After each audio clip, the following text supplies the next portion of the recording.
Hello, hello. I'm already reading through the chat. What is, when you say the volume's on the high end, do you mean like compared to other streams? I have everything set up the way it has been before. Or is it like the volume of the spinning globe in the background?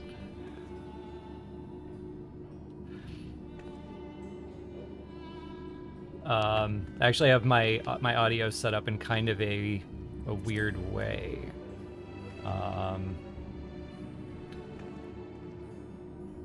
So does anybody else notice that the game itself is louder than usual? This is all kind of the same way I usually have it, I think. Audio coming into the headphones is the standard 72. Okay.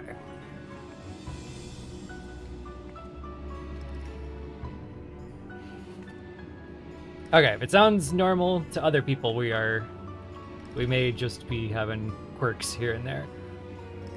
Someone has redeemed Rabbit Familiar. This is the first time it hasn't been redeemed before the stream started in a while.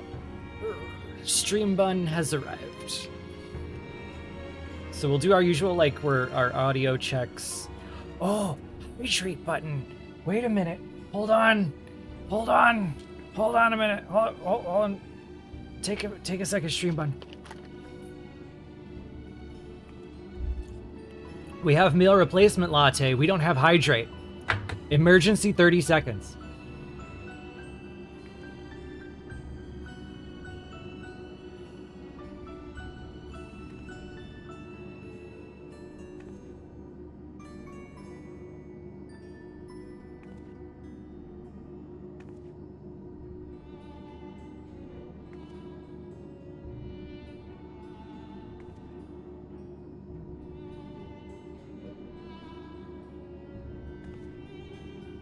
I can't believe we forgot that right off the bat. This is why we do housekeeping at the beginning of every stream. So the rules are when someone hits hydrate, I have to drink water. Because the only other two things I drink are like lattes and Arizona RX energy teas, both of which have a sugar content that is ill-advised for human consumption. So they believe me to drink water. And I have a bottle of that with me every time. Also, incidentally, in a Starbucks container.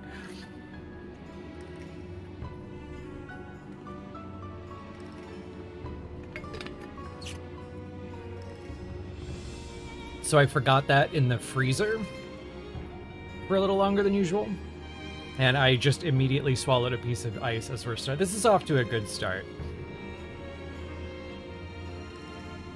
Okay. So last time we did Pandemonium, we were gonna do a very short summary in the beginning because we didn't think there was a lot going on.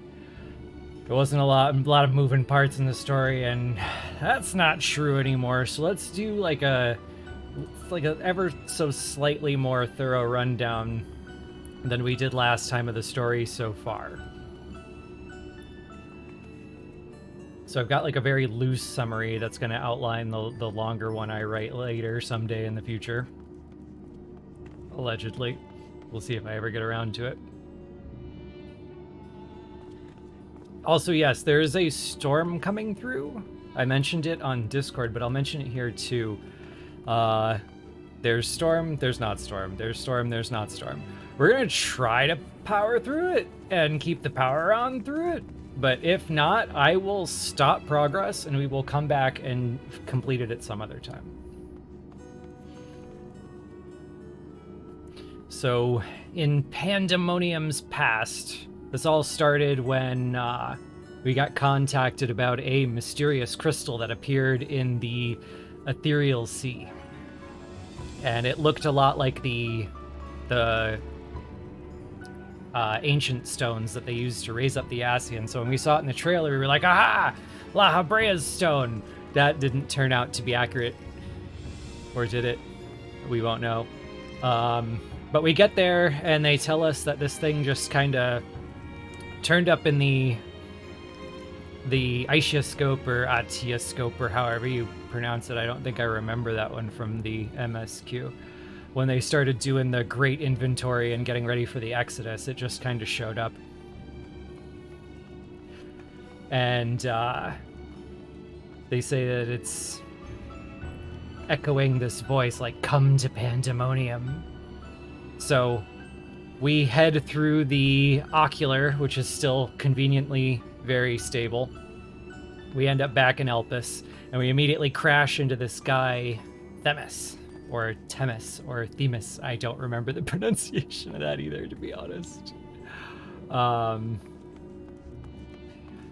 it looks a little like Azem set this up somehow. And it's like, did Azem know this was going to be happening? Did someone clue Azem into this? Like, why? Is it just like a coincidence? Is Zem just kind of like a trickster god who is playing around with us?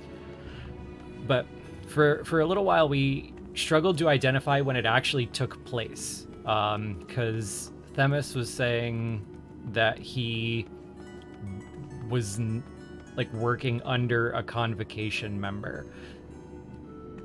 And so if he was working under a convocation member and no one recognized who he was he even a Litibus yet?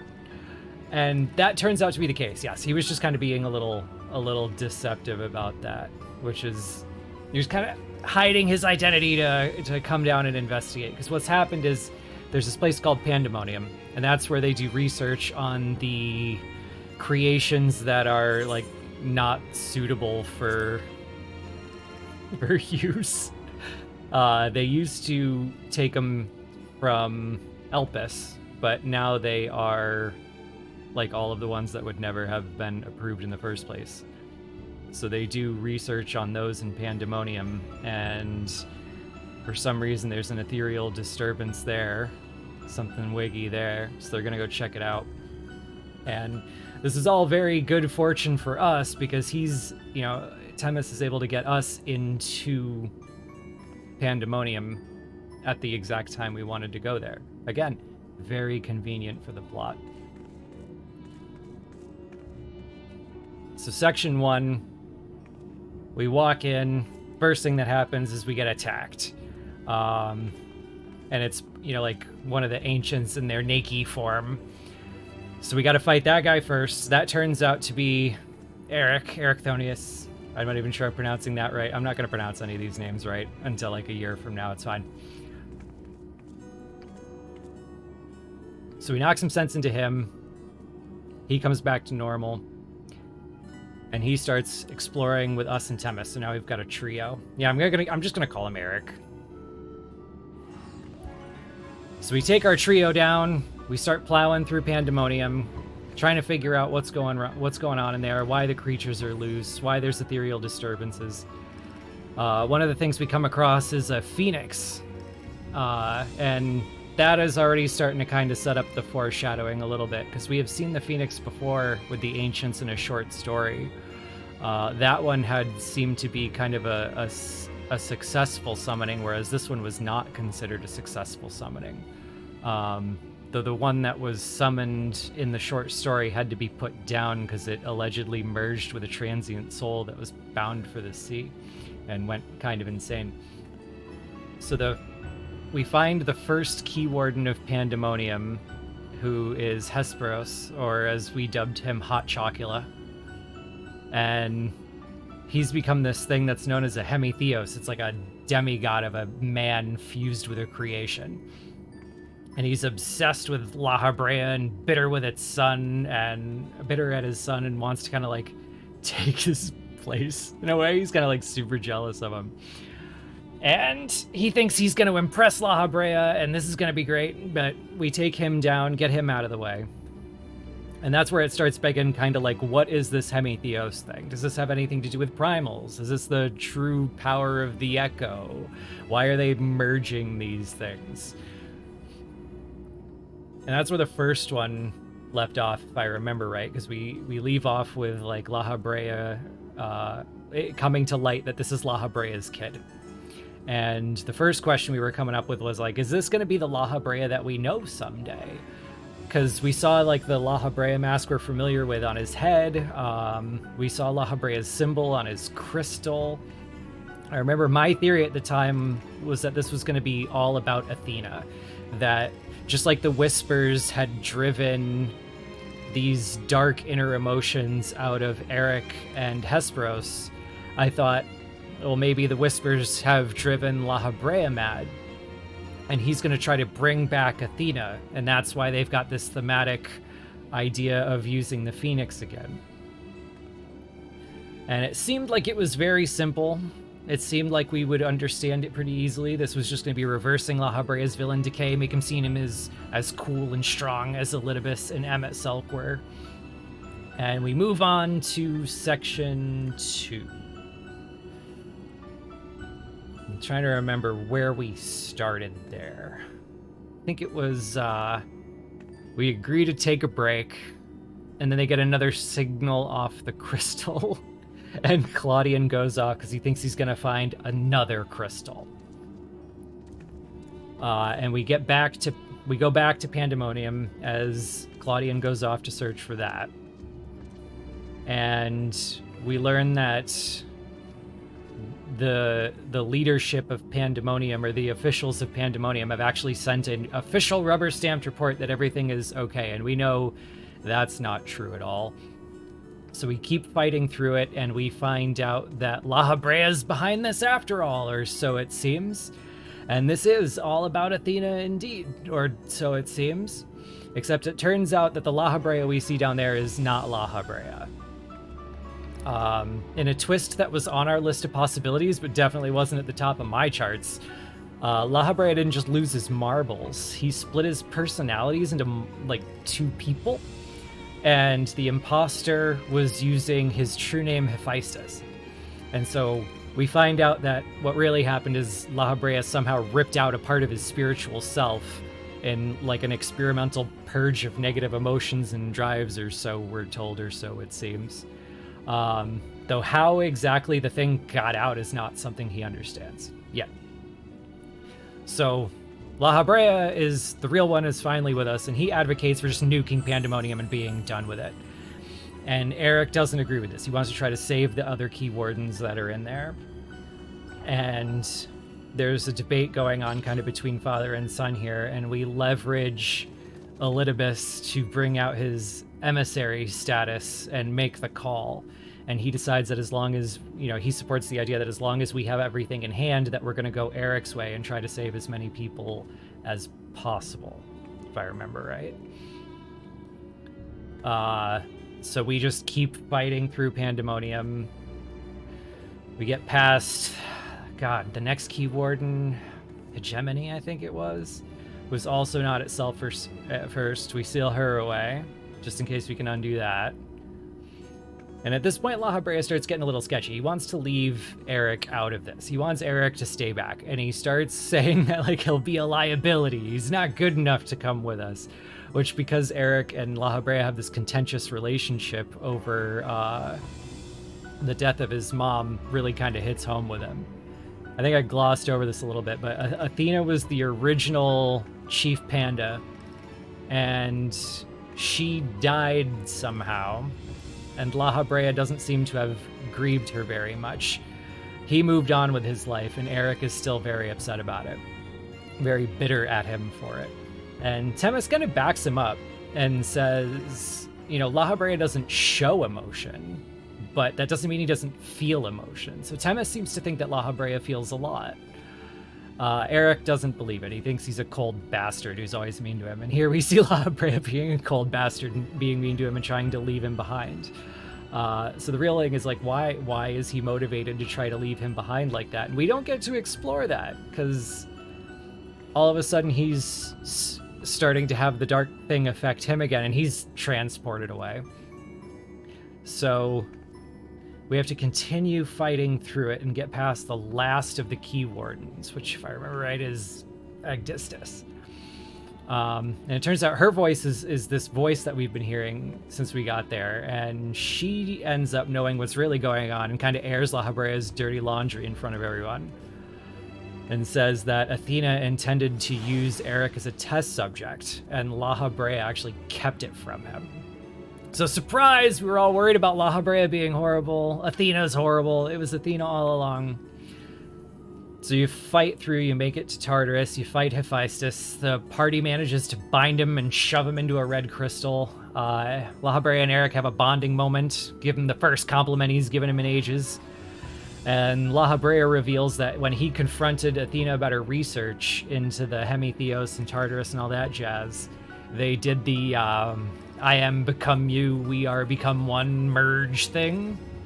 And in doing so, her obsessiveness implanted onto his spiritual ether somehow, and he tore out that part of his soul and all the negative emotions that came with it and sealed it away. But apparently, allegedly, this was somehow part of her plan and allowed for the creation of Hephaestus in the first place. And this part stood out to me. This is something that I think I went through and debated a lot, because it's like, they act like the soul merge is something that's not possible before then. It's something they don't know about before then. So it's like, didn't La Habrea call that the true power of the Echo back in like 3.0? So again, it's like, is this part of the Hemitheos thing? Is it not part of the Echo thing? Did Athena invent super sex somehow? I didn't really get that. If I remember right, the like digging into it didn't get me any closer either. So maybe it'll show up in the third act. I don't know. And now that kind of leaves us in an uncomfortable position at the end, because we appear to have wrapped up everything, but it's only the end of part 2. And we still don't know who sent the original crystal with the original warning. And Claudian went to get the second crystal, and he vanished. And it turns out he was headed for the Alagon atrocity factory known as Ozzy's Law. And then, just as we're getting to winding down and thinking we know what's going on, all of a sudden, Pandemonium appears in the present, within the Ideoscope, whatever. And now it's just sitting there in the sea, and we're about to start part 3, and this is probably still all about Athena somehow. So, that took a little longer than I expected, but as you can see, there are a lot more moving parts than we thought the last time around. I'm sure there were a couple of errors in that recounting somewhere, a couple of gaps in that recounting somewhere. I probably said a few words wrong. Not just pronounced them wrong, but like said the wrong word. I do that sometimes when I'm trying to like work through things. All right, Eater of Souls. Let's just hit the ground running. And if this is your first time tuning into one of these, I don't read everything out loud. I don't do my amateur voice acting. I just read it all and then give like a kind of a short summary at the end.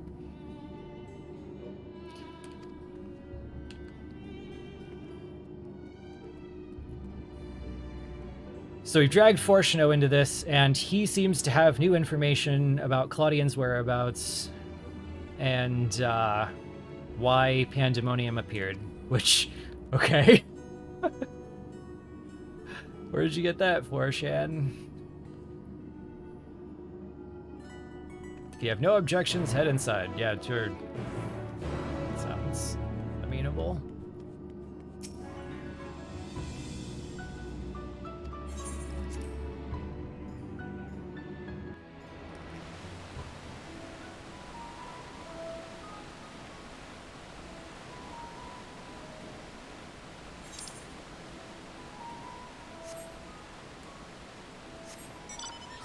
But yeah, that's one of the reasons that I joke that the initial live stream is like knee-jerk reactions and low-quality takes, because I tend to have like brain glitches. And I'll say the wrong word, or I'll miss something obvious, or I'll completely misremember a piece of lore that I've gone over 20 times.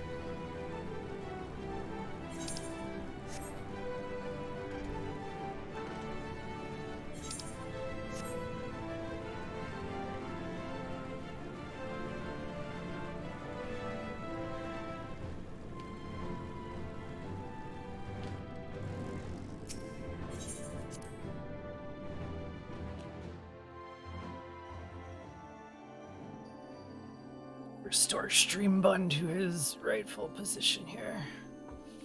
Alright, there we go. Pandemonium, Ischuscope, everything is as we left it, allegedly.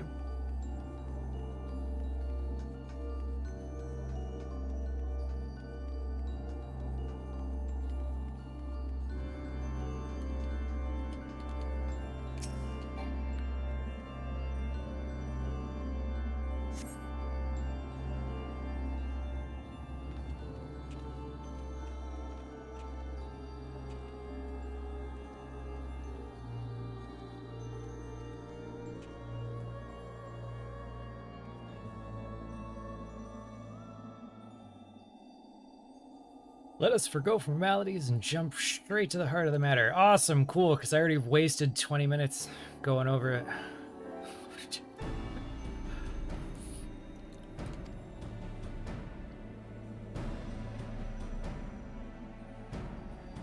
So they found Claudian's ship at the Etherochemical Research Facility. Great sign.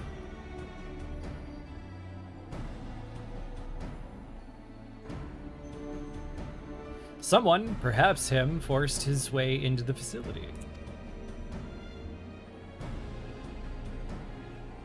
And an entire section of the facility had been wrested from existence. That sounds about right.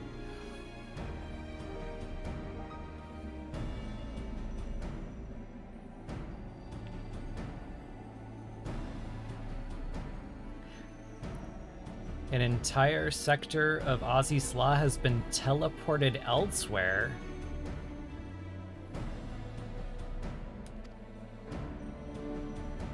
This is some Isle of Val shit. Is Nabriales back? If you don't follow along with our weird memes, we're not sure what Asians are really dead. Like, probably more than SE.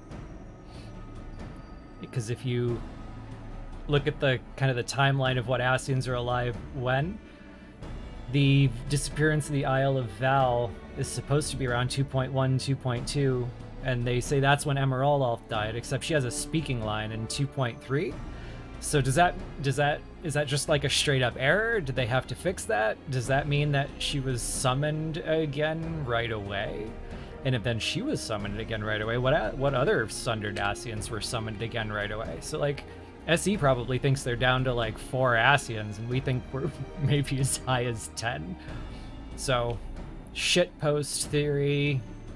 Nabriales is back, and Isle of Vald the place away.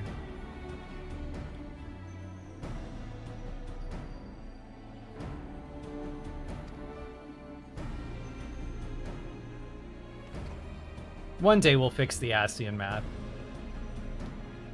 Usually I'm like very pro addition retcon, where you build new revelations around the existing lore so that you don't have to take anything out and subtraction retcon it. Because everybody hates subtraction retcons. Everybody hates straight up edits. But I think I'd be okay at this point if they just did some straight up plastic surgery on the 2.3 scene. Like, just go in there and just clear it all out and rebuild it in a way that's more consistent. Do the 2.0 one while you're at it.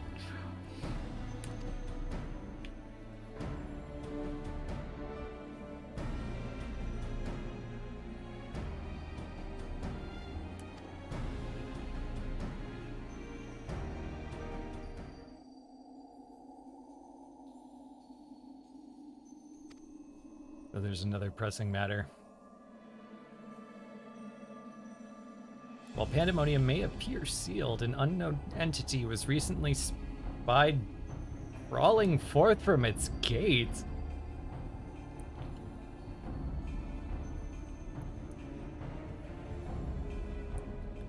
They let something crawl out of it and just start gobbling up ether? The ethereal sea harbors the souls of the departed, a wellspring from which all creatures are born. If its flow is disturbed, life might cease to exist.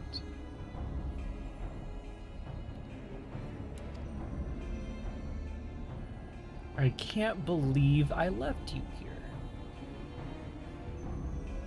Rid us of this menace.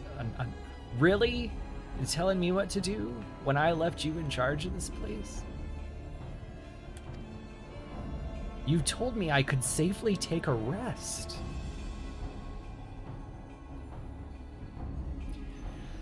This memory crystal was recovered from Claudian's airship. Take it with you. He found it? Well, if he found the crystal, who the hell forced their way? Was he like teleported away from the inside? This is weird. Alright. Without Temis, there can be no army of phantom warriors. I realize you are more than capable of combat, but are you sure you'll be alright?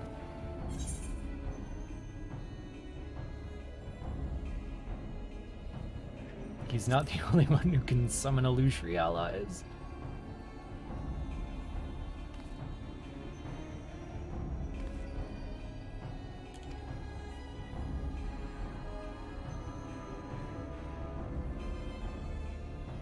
Wait, why would I need to summon illusory ones if I'm in the present in my world? Couldn't I just use the regular old Zem stone or just turn on my link pearl?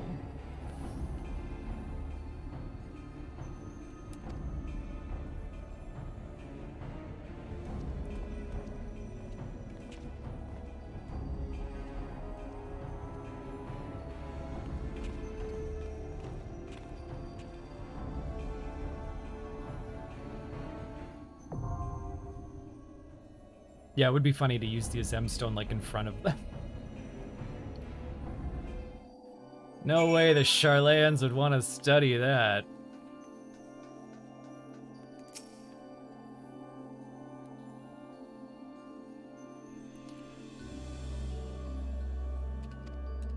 Sea's not a danger at this depth, but who knows what awaits.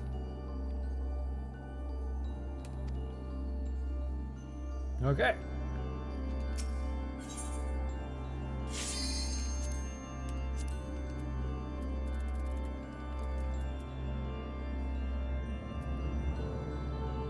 And thank you very much to the party who formed before I even got here. Alright, I'm not the party leader. Patches. You do that. Thank you.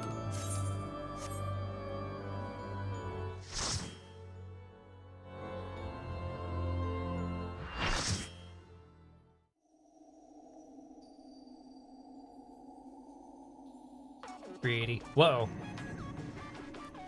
Good music off the bat. That's a good hook right off the bat there.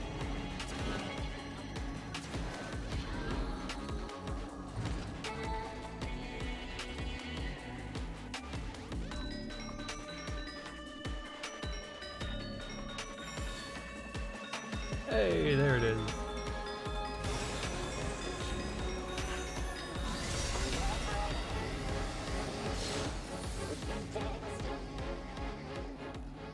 My feast must not end.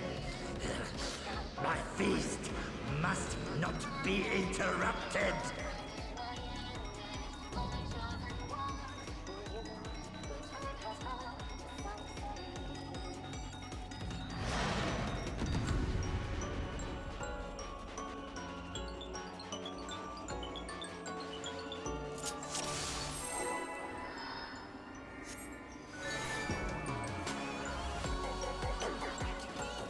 Oh, my portrait broke because I changed my earrings back. I'll have to fix that.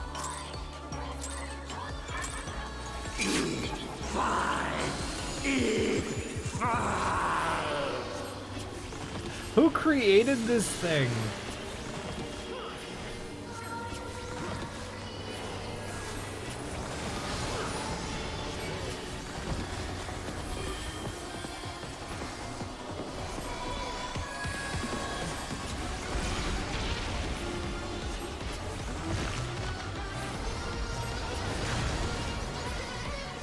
Death brings me no peace. Such is my fate. My strength is without equal. Fire 3 Flames is take you. Whoa! My every breath is laced with magics. Okay, so fire 3 is like a glowing, throwing spread marker. And then Ice bind you. this is one of the ones I don't move for, or... Few can wield such power as mine. Hey, fire and ice, La Habre's favorite mechanic. Ice bind you.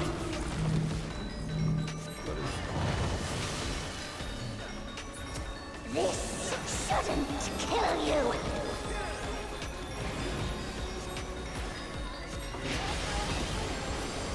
Another fleeting diversion.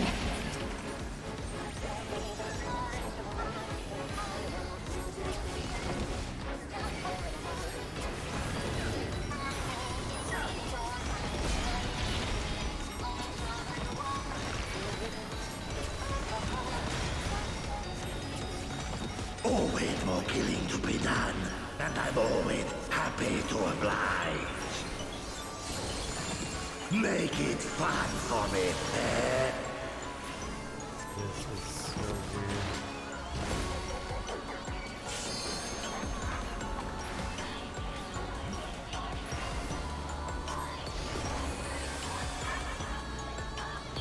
The first drops are always the sweetest.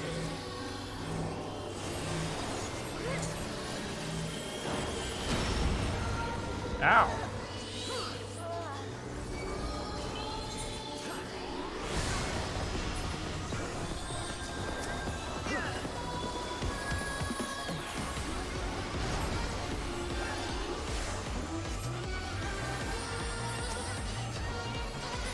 I've had enough of you.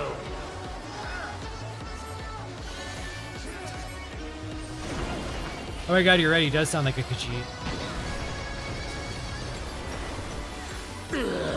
Just my time, sir.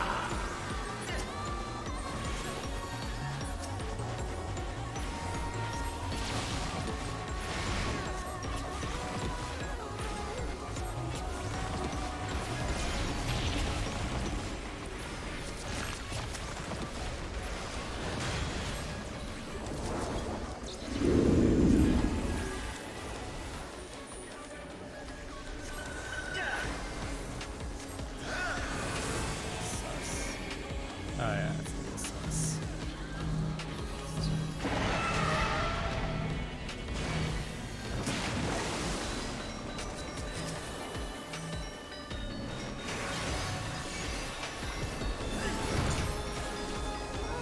Ow. Yeah.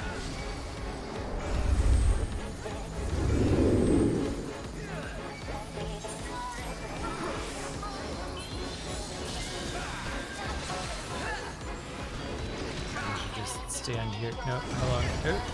There we go.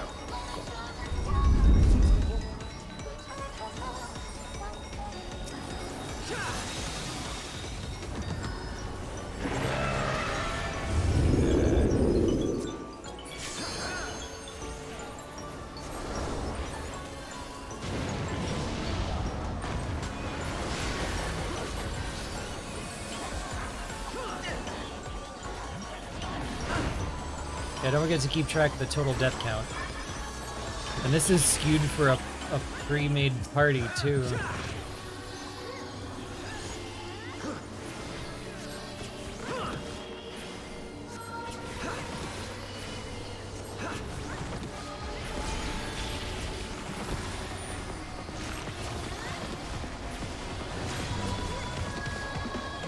Disturbed once again.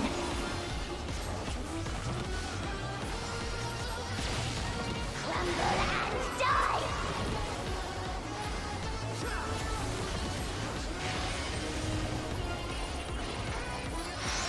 Ice bind you. Entertain me, my darlings. Okay, audio cue on that one. Yep. Flames take you. Yeah.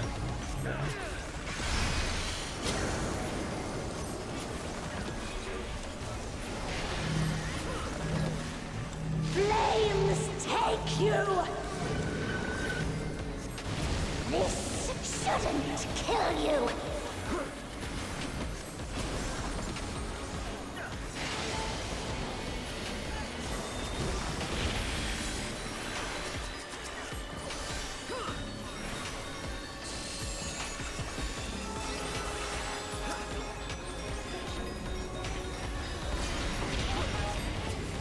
It took me most of the fight to figure out what this song reminds me of.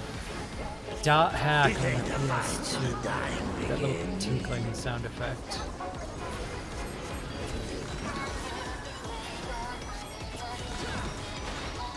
Some big dot hack vibes.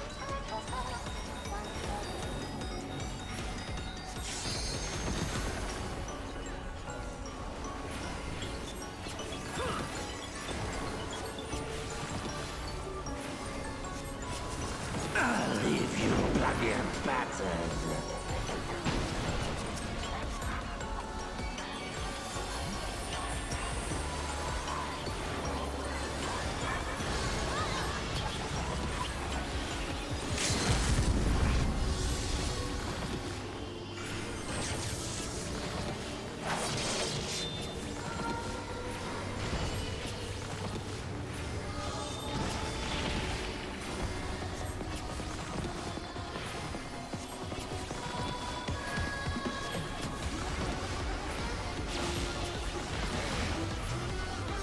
Yeah, Soken really doesn't miss lately. I can't wait to bully the offline Final Fantasy crowd into perceiving him on 16. Hey, one down. Okay.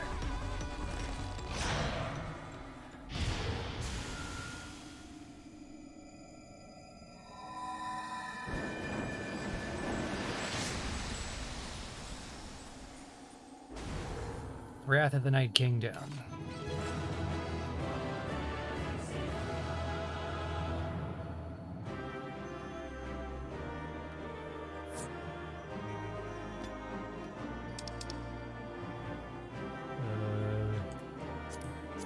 I don't know.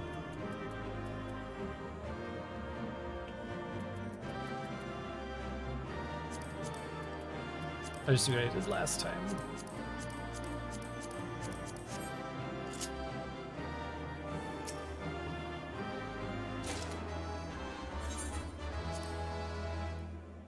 I'm gonna say now, if I don't know how many people in the party chat can hear me, but when we get if there's like any mounts, minions, or anything, like I don't think there's any mounts. If there's any like minions or music or anything, feel free to roll on it. Everybody who fights gets a roll. Oh, hello.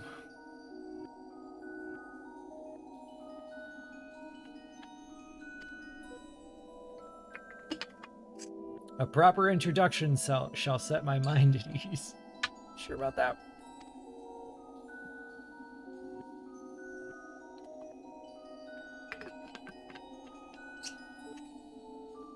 Look at the gentle head nodding, the camera angle, the delicate smile.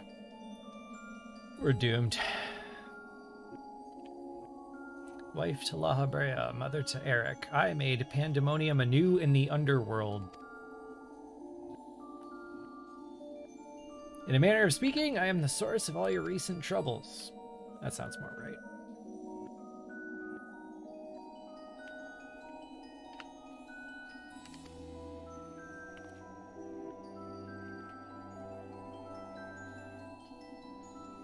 I understand you have reason to be wary, but I assure you there is no need. Press an X to doubt.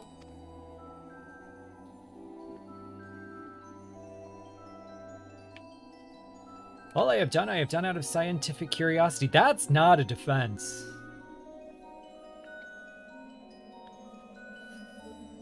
That does not ease my concern. That may increase my concern.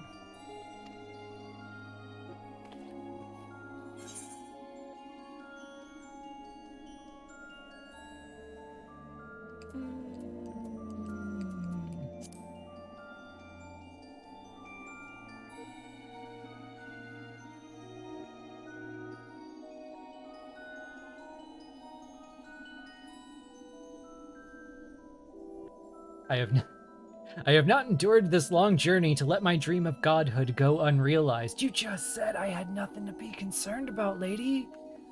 See, we're doomed.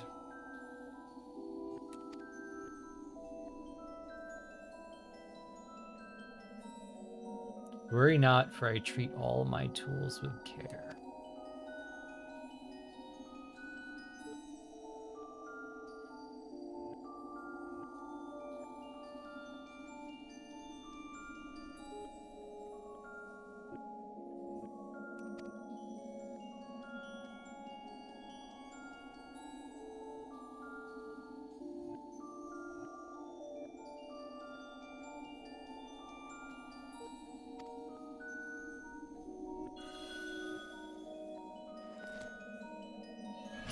Maybe they just learned their lesson on making sympathetic ancients.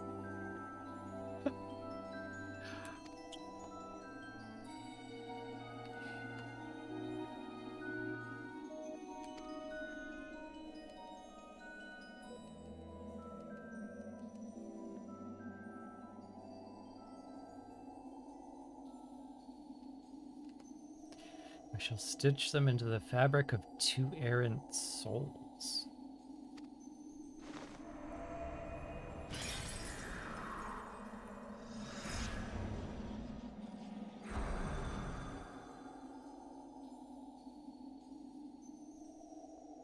So we've got memories of Eric and Laha being stitched into errant souls.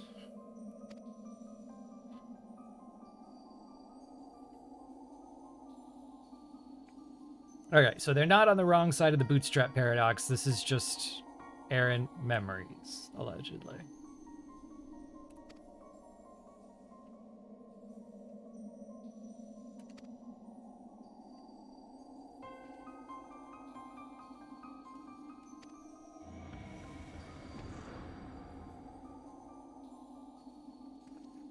Just left him here to chat.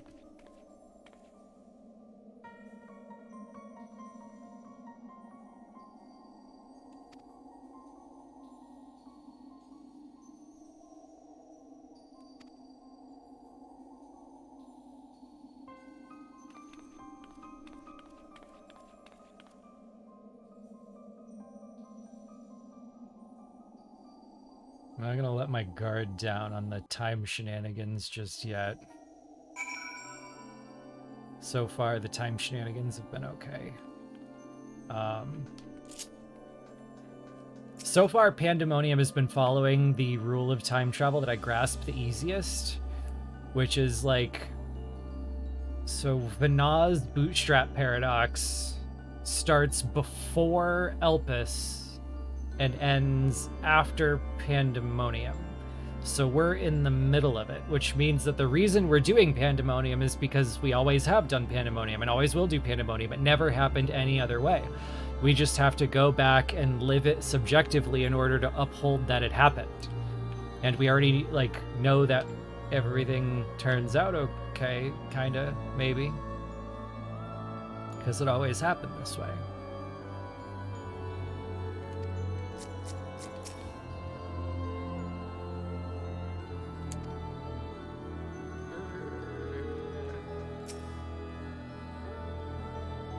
That is what the scientists tell you in the first Pandemonium quest, yes. I was actually really happy that they explained it in the quest, because when I try to explain it to people, usually they're like, no. I hate it and no. I try to send them this explanation from Agents of S.H.I.E.L.D. of what time travel looks like when you're editing a 4D block and experiencing it subjectively from the 3D perspective.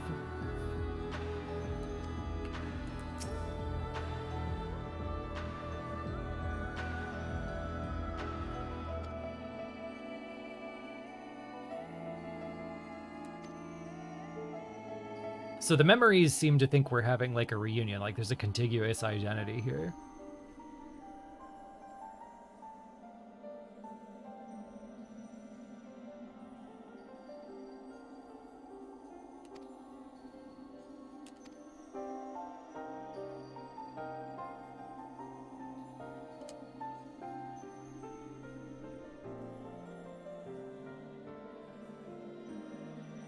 So Eric tried to find us again, but never did. And now he understands why, because we were actually from the future.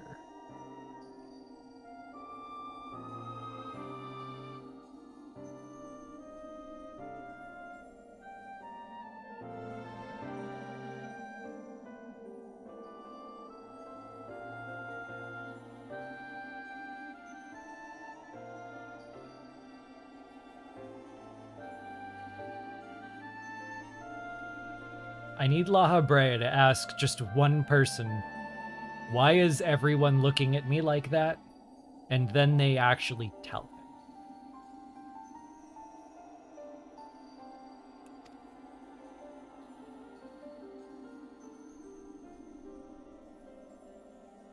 him.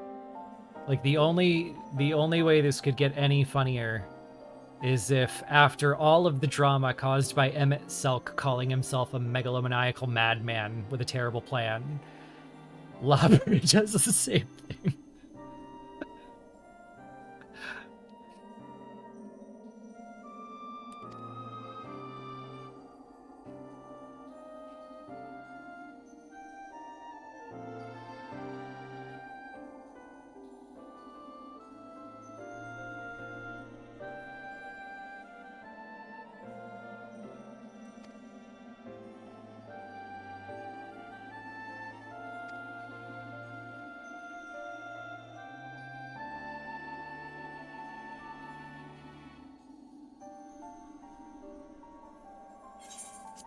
They're saying that they can't aid us in battle.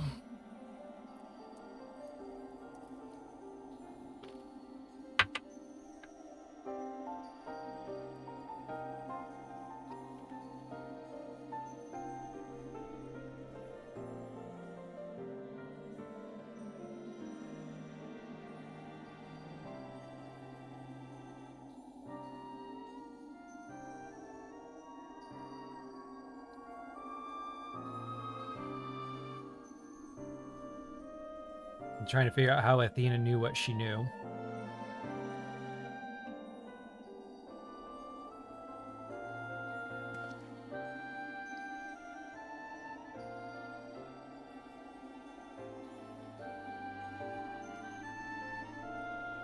And we're back to trying to figure out why Pandemonium is here. So we got one fight out of the way, and now we're continuing with the stuff that we were going through a minute ago. So it's kind of hopping back and forth between the foci. Old school scholar logic, always take critical hit, always take critical hit. Doesn't matter if it's not meta anymore, always take critical hit.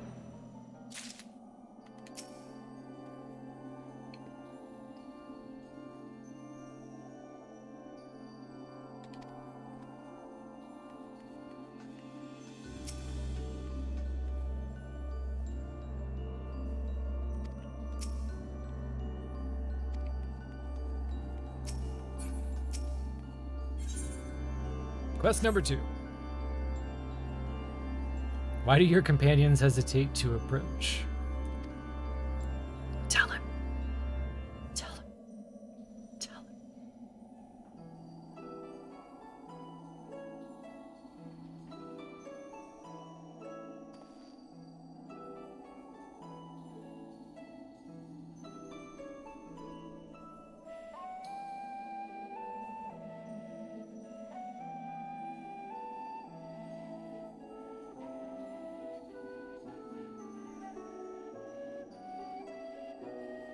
We're powerless to do aught but speak. Ah, that's good to know.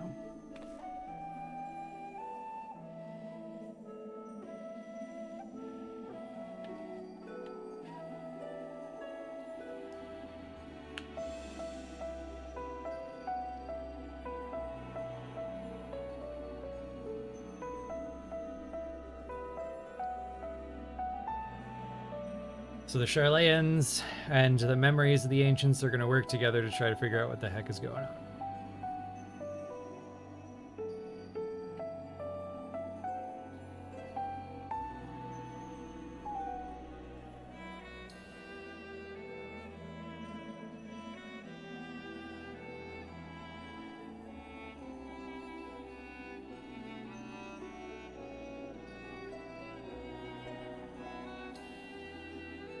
So they're letting her in on, or they're letting them know who Athena is. Athena had her own ideas on what godhood entailed.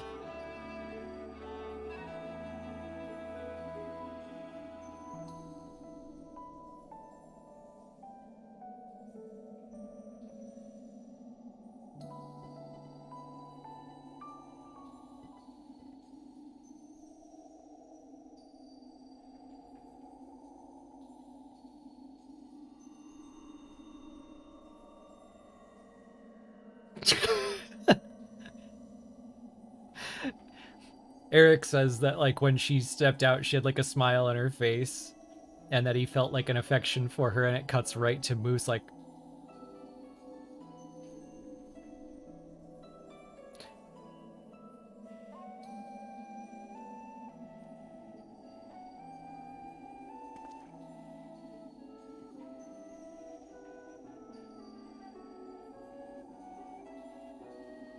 I'm not suggesting we join her side. Nice to have that in text.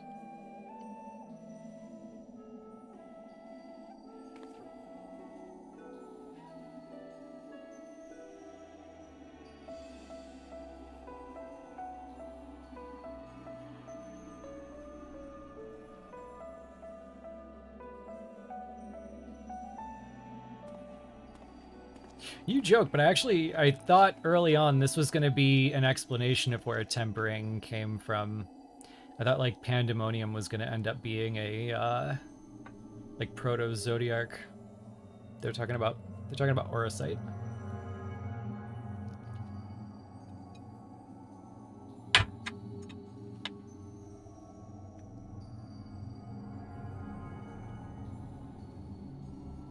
The heart of fucking what?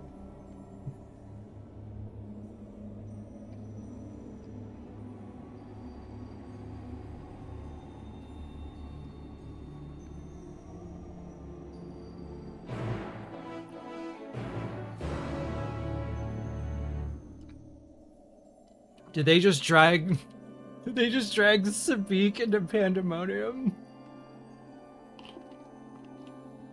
Oh, this is gonna be really good or really bad. Uh-oh. I'm suddenly very nervous.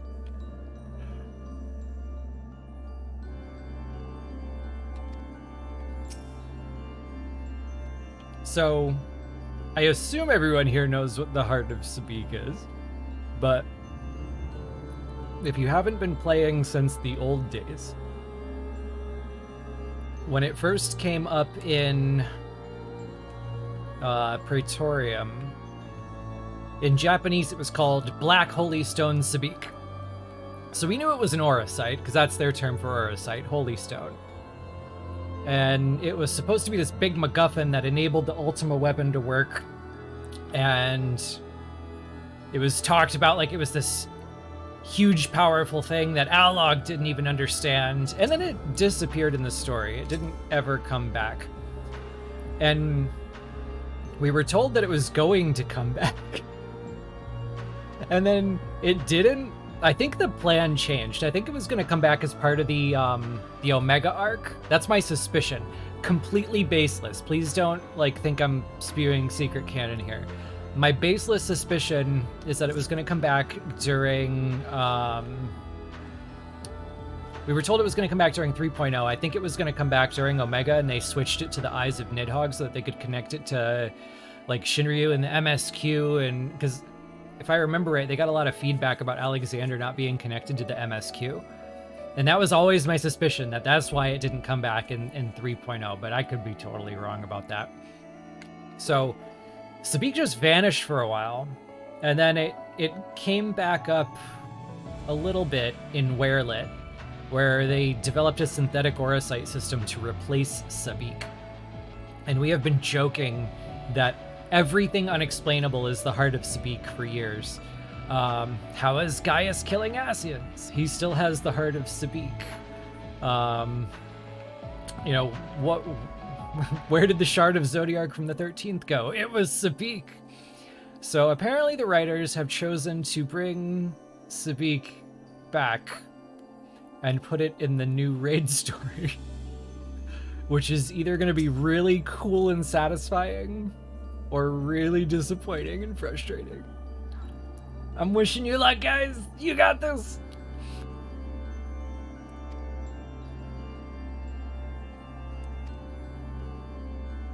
I firmly believe with all of my heart that there is no oddity in this game that we can't fix up with a couple of interviews. Like, you get a couple of right Q&As, you give Oda-san the ability to talk a little bit about it, and they can make anything okay again.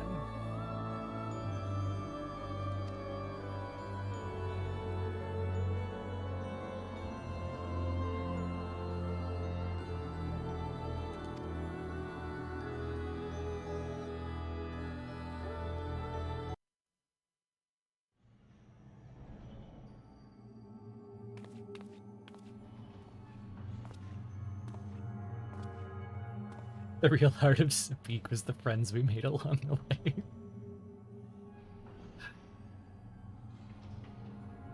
Oh, hey. What are you doing here?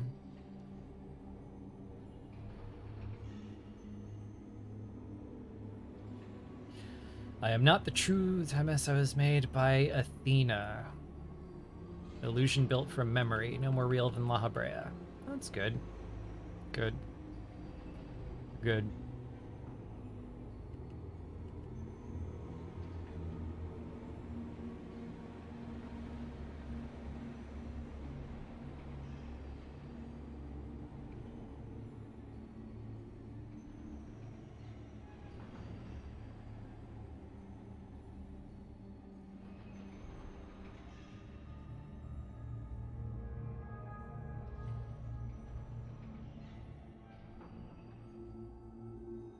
My creator has tampered with my essence, and I am oddly inclined to act in her interest.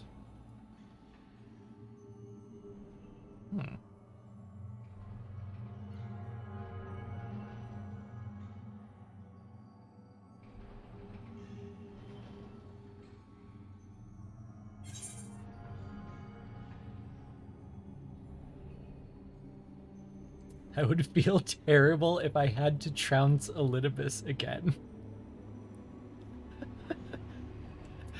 I don't know if that's the line that's like most consistent with my interpretation of Moose. But I have to know what it says.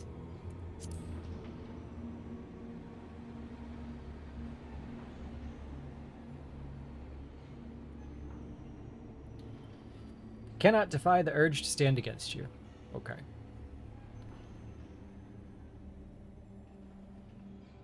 I find Elidibus to have gone from like a completely two-dimensional character to one of the most tragic figures in this game. Though the reason I think he's a tragic character apparently is not the reason some do.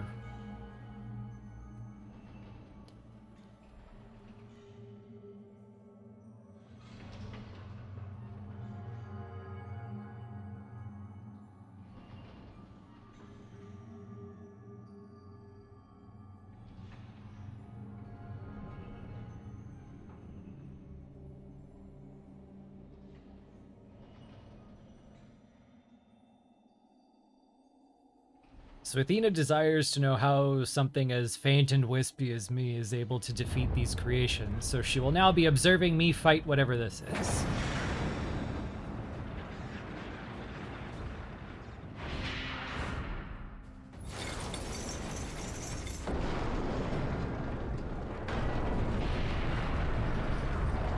Maximum Resident Evil energy.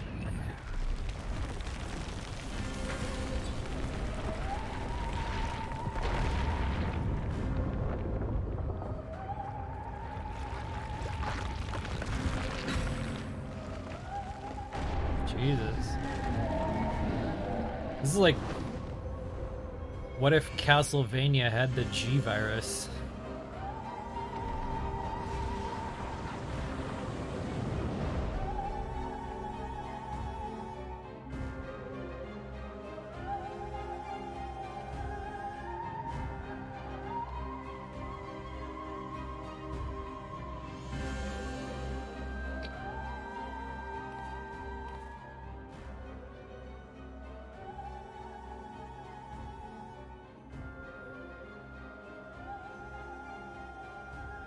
Athena has made her move.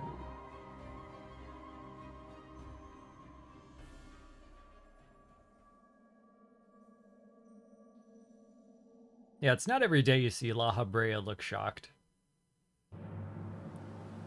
Especially when he didn't, like, set up the ruining of his own plan with his own arrogance. I think that's the only time we ever see him look shocked. What? The consequences of my own actions?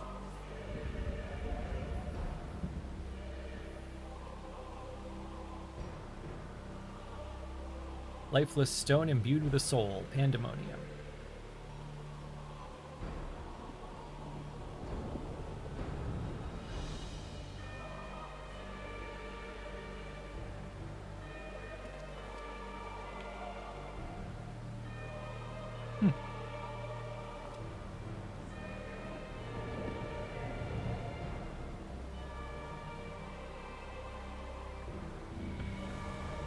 So far, this being all Athena's way of cheating death is the only thing that I felt like I had any grasp on whatsoever. Especially because Pandemonium is boss 2 and is not connected in any way to the Zodiac plan, apparently. And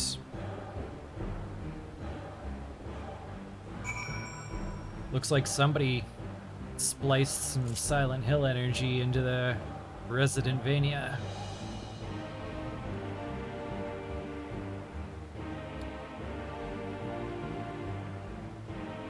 Throwing the Souls line into the Panslation bin? We can do that.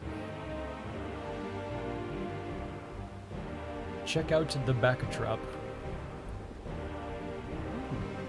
That's cool. Murder Elpis. Sonic the Hedgehog spikes.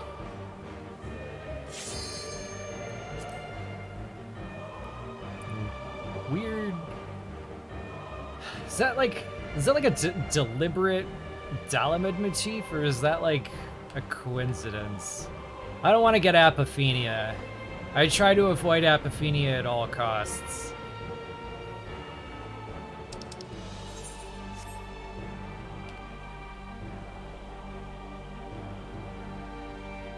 Like this quasi-Alexander looking shoulders, does that mean he's connected to Alexander in any way? Maybe not.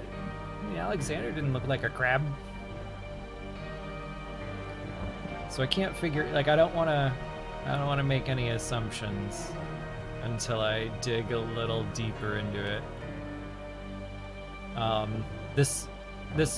shouldn't say this fan base. I think every fandom really has an issue with this assumption that, like, if two things look alike, they must be connected. Sometimes that's reliable, sometimes shit just looks like other shit. And I think that's kind of like the same phenomenon that plugs into the argument of, like, it makes sense to me, so it's canon. And if it doesn't make sense to you, that's just because you can't read.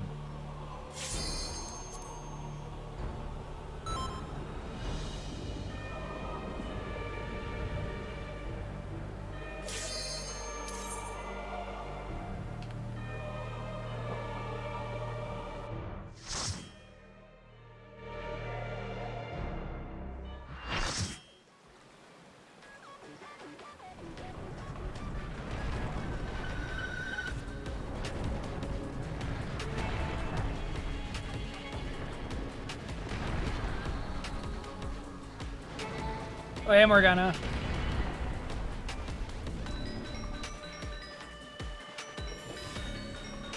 Data train his ass.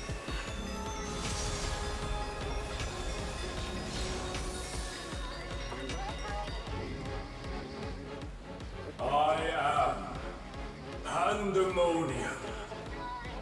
From countless failures have I wrought miracles. Into soulless vessels, I breathe life.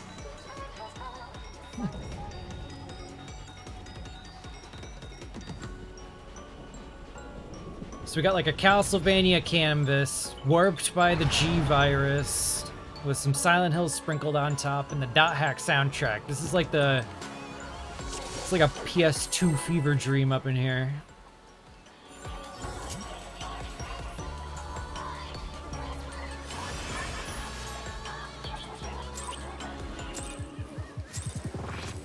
All right, current death count is 2. You will go no further. Like a spider, I spin my web.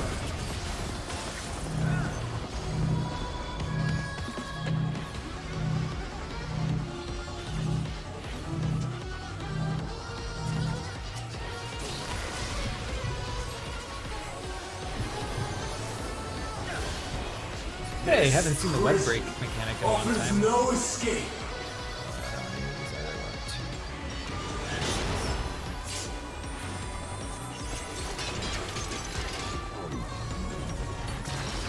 I don't like that. Oh no, that's fine.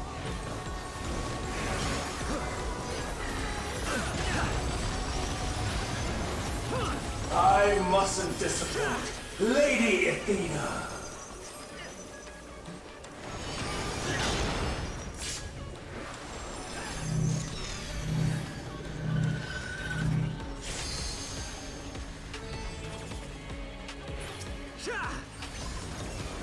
Uh-oh. Stay where you are.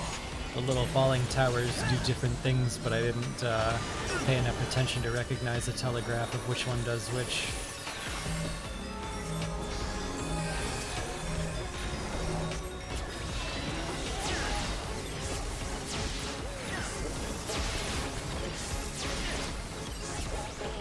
Wet like unto chains.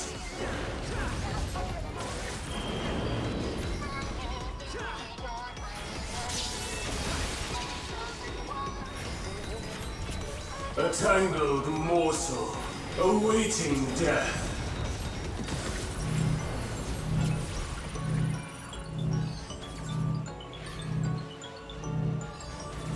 Can't tell if I want the tether or don't want the tether. I don't know what that was. All paths lead back to me.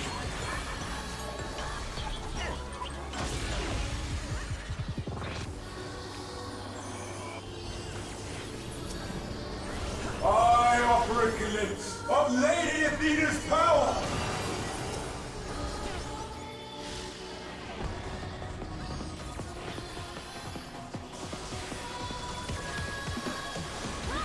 Little too slow.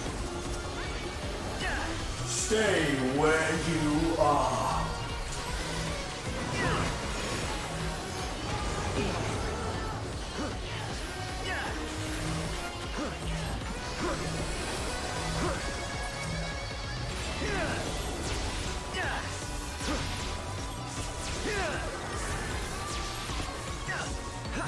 A tangled morsel, awaiting death.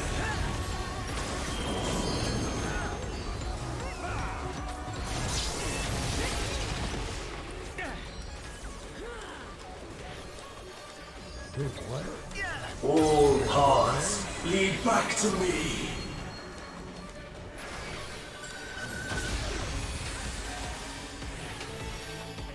These bars are unbreakable.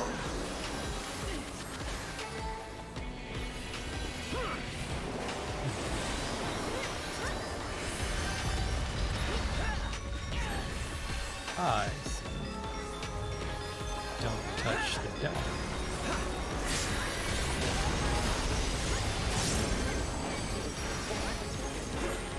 I am Pandemonium, and these cells are mine! Yeah, standing in the dumb has lasting consequences. I want to drink the green stuff. Stay where you are.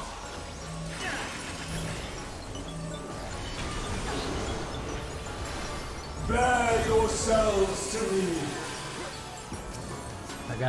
I got too into the Resident Evil mythos. I want to drink the green herb.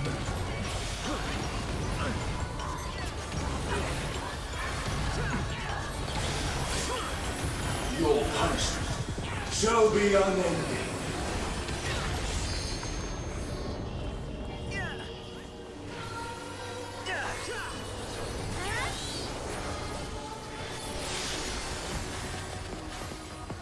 For Athena. For Mother.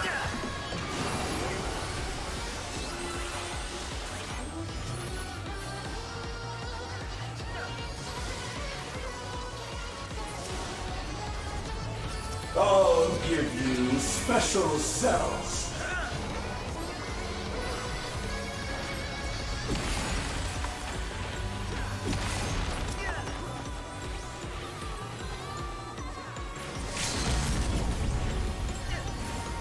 Your soul screams!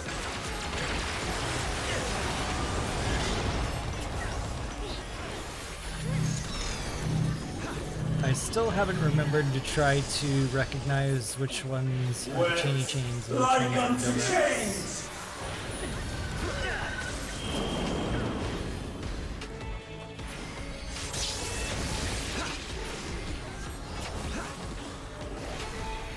These bars are unbreakable. Avoid the lime drain.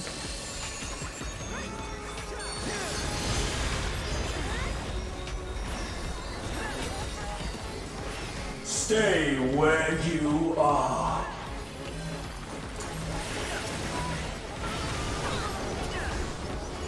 Wet like unto chains.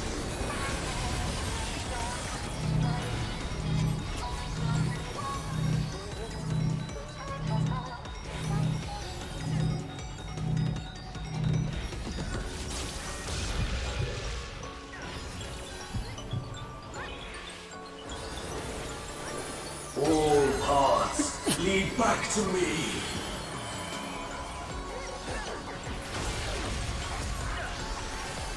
For Athena. For Mother.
Aside from trying to drink the key lime dye, that went okay.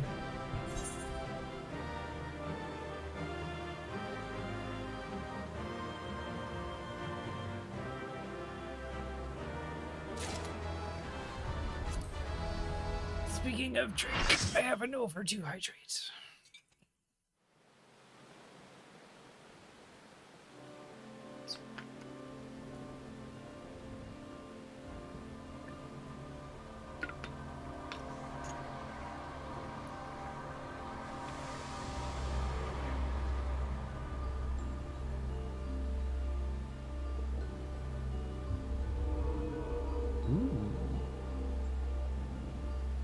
Be not afraid.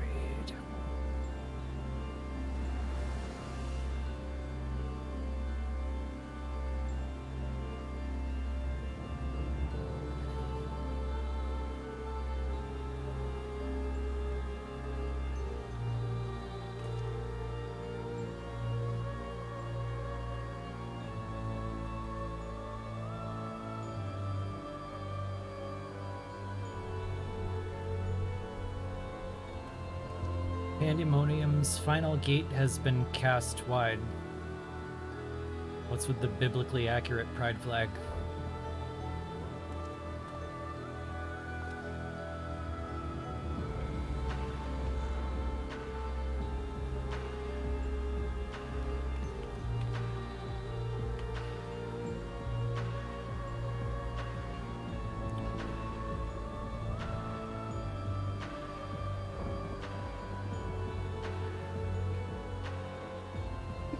Sorry.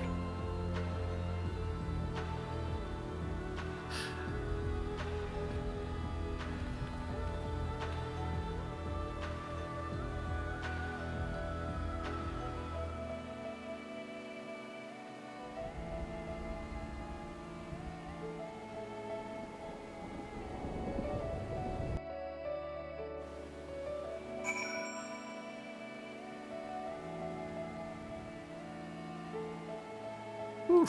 Okay, 2 down, 2 to go.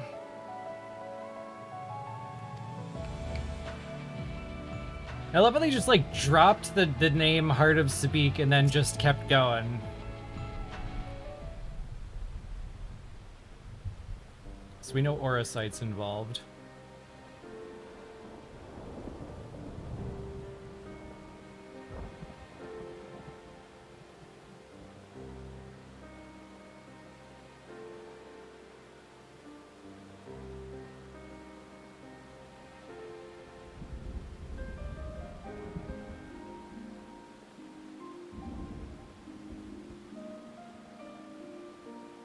She found Elidibus's soul and used it to create a puppet from the sea.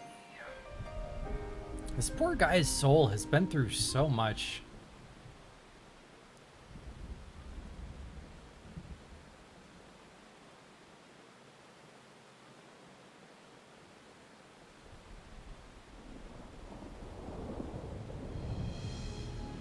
A crystal called the Heart of Sabik may be the key.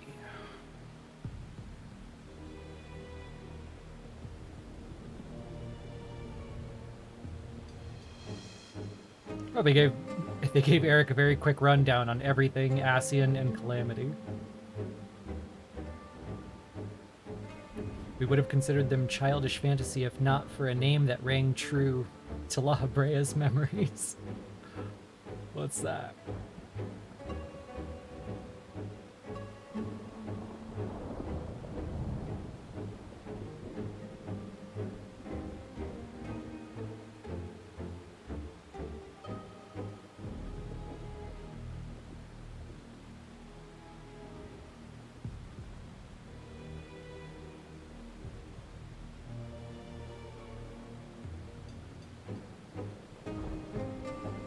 The identity of this shadowy benefactor, however, remains an unknown.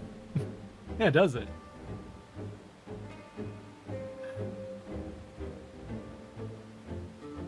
Is there aught you are withholding?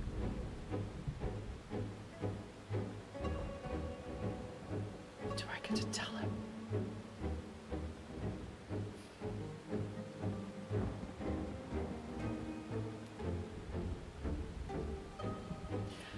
A creation of Athena. What? Predates Pandemonium's construction. Brought before us a crystal she claimed to have chanced upon, saying it contained immense power. She dubbed it Auracite. Oh, she created the name Auracite.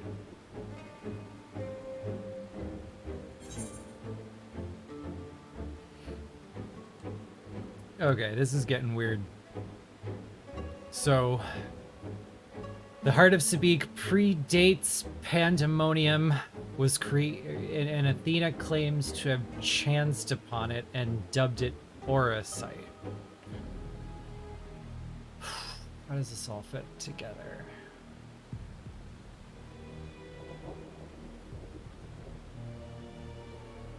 Invoking Ultima is a good idea, because I always thought like bringing back Ultima Weapon, Sabik, the High Seraph, bringing all of it together would be fun.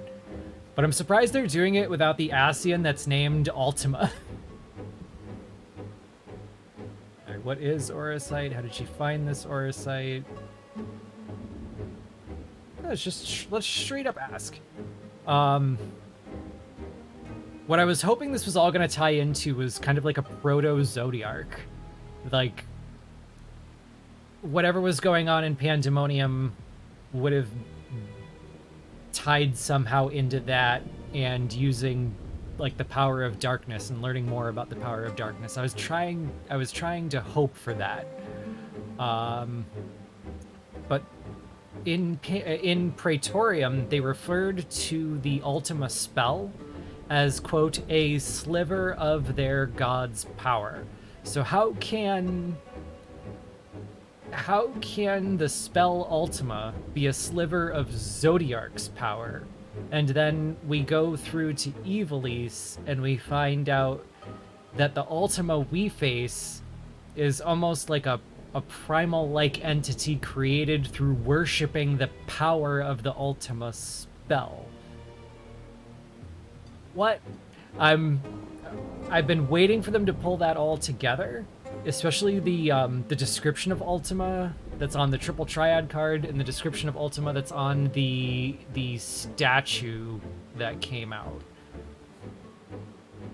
And I will never figure out how to get it all together, so hopefully they have figured out how to get it all together for me. Did Athena encounter Ultima the High Seraph?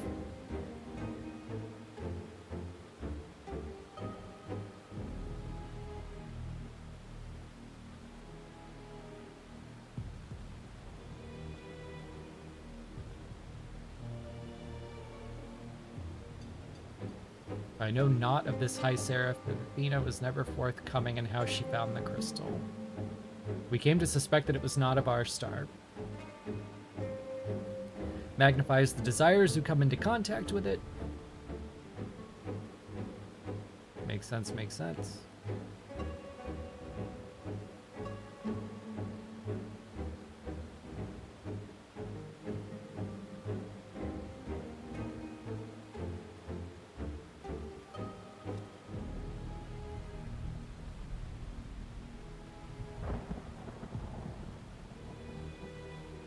La Habrea stole it after her demise.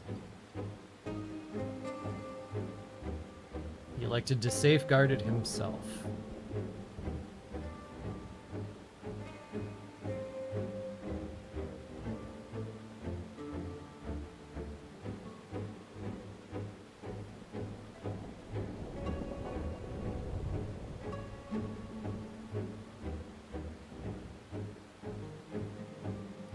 Theorizing that she somehow hid her own memories and essence within the heart with a trigger to remake it somehow.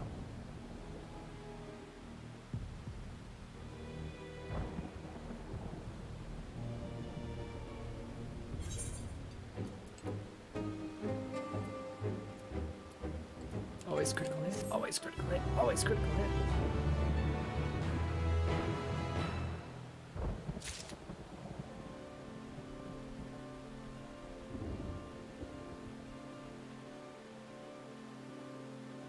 Could it have been that the whole sliver of our god's power thing is a comparison and not literal? I have no idea. A lot of the lines that were sprinkled in there were meant to be vague, and they had no real exit strategy for them. They didn't know what they were going to do with them back then. One of the quotes from Yoshi P that I think is very sincere and honest, but also very funny, is that their plan for the Asians was so loose, it was basically just they're in the background doing bad stuff. So we know that a lot of the stuff that they said back then was probably just throwing plot hooks out of the back of a speeding truck, hoping to find something to tie to them later.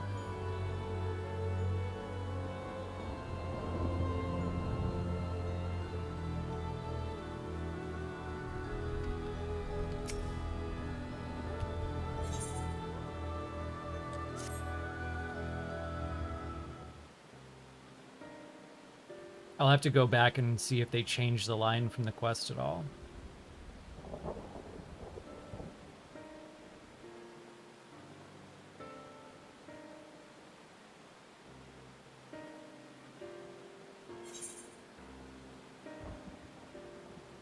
When was it last seen? During the fight with the Ultima weapon, or in the hands of the Asians, presumably. I'm not gonna presume anything. It was last seen then.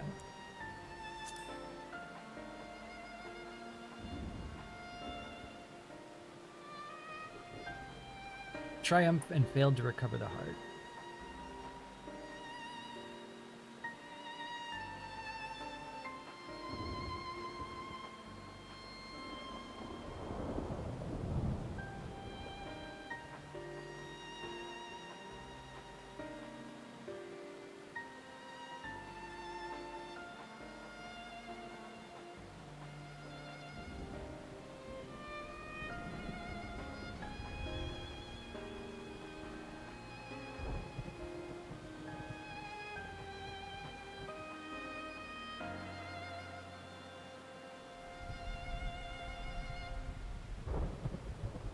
So they're theorizing... Actually, I should finish this first. She must have found a suitable vessel.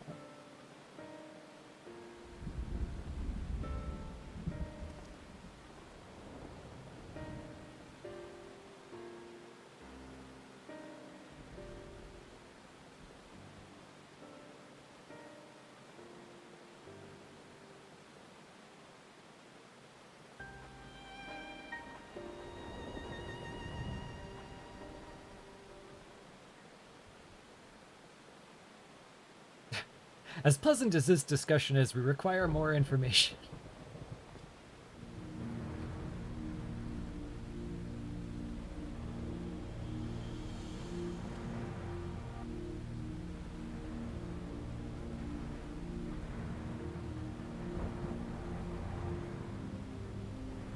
These lines are so... like, treading the fourth wall. It's like they're talking to the player in some of these.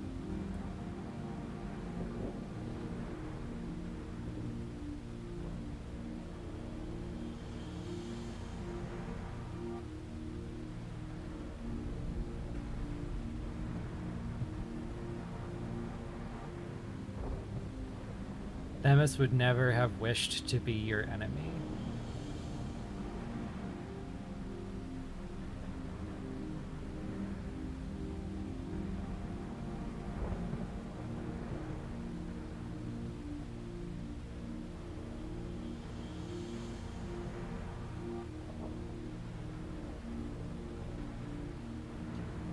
It's kind of upsetting that I can't, like, just interrupt him and be like, Themis didn't care when you died. He just stood on the moon and went, ugh.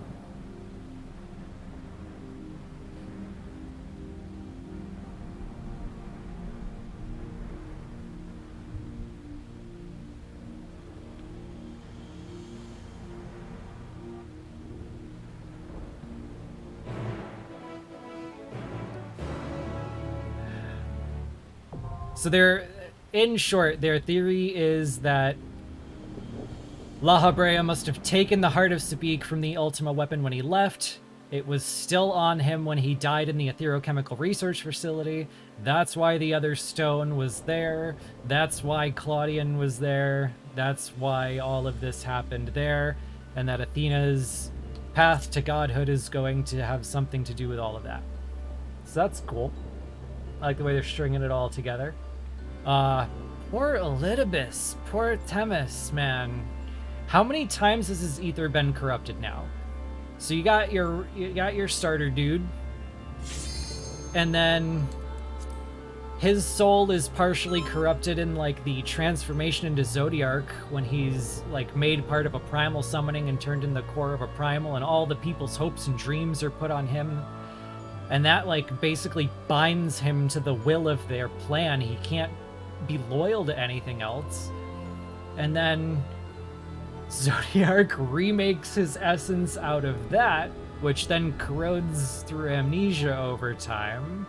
Like, this guy's poor soul has been through so much.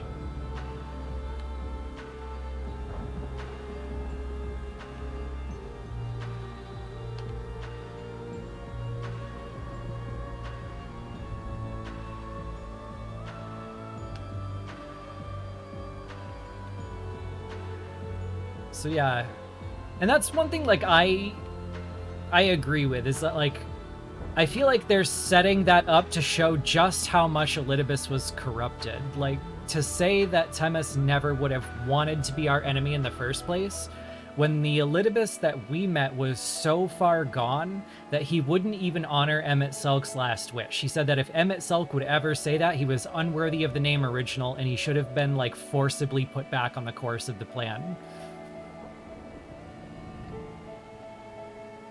And again, did not give a single shit when La Habrea died in the cutscene. They softened that blow a little bit in the short story. In the short story, it did seem like he cared.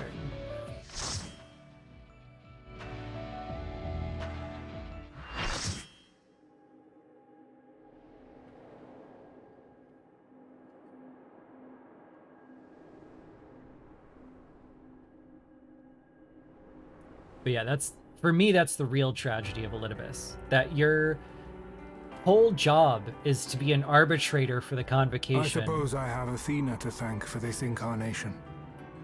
I have long considered how I might stand against you, I admit. In transformation, I present to you my truth. I am Elidibus. Sweet.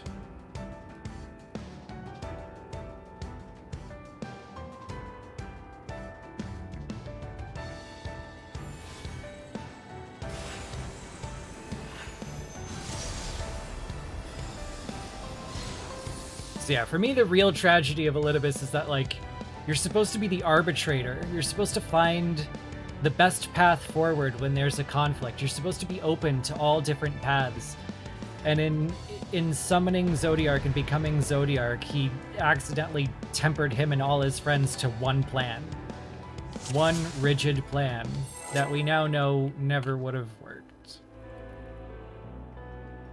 And I think that's just terribly sad.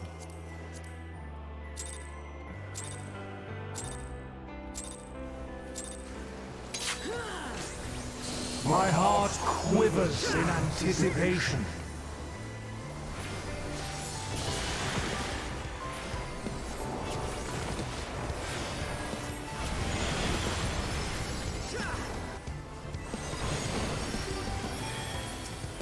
Will light embrace or darkness consume?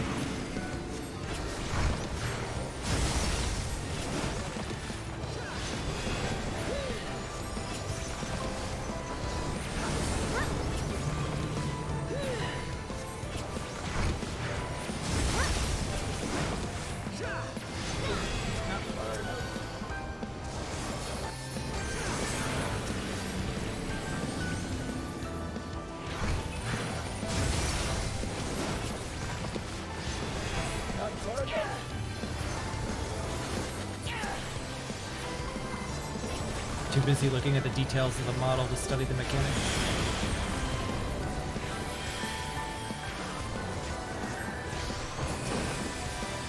Submit to the emissary's judgment! The balance must needs be maintained.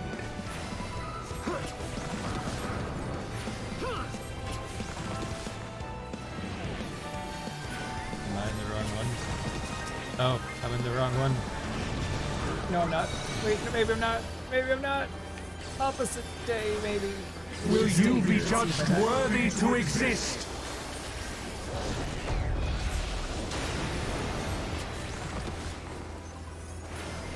These magics are not for you to wield.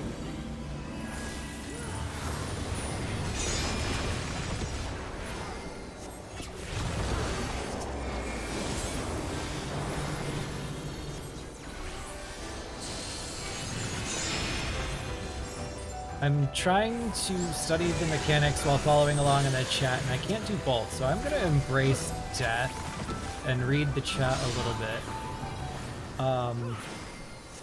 Because I think when it comes to Elidibus, the word tempering is contentious. His friends, definitely. The summoning of Zodiark did temper his friends. Opposite day, again? Will light embrace or darkness consume?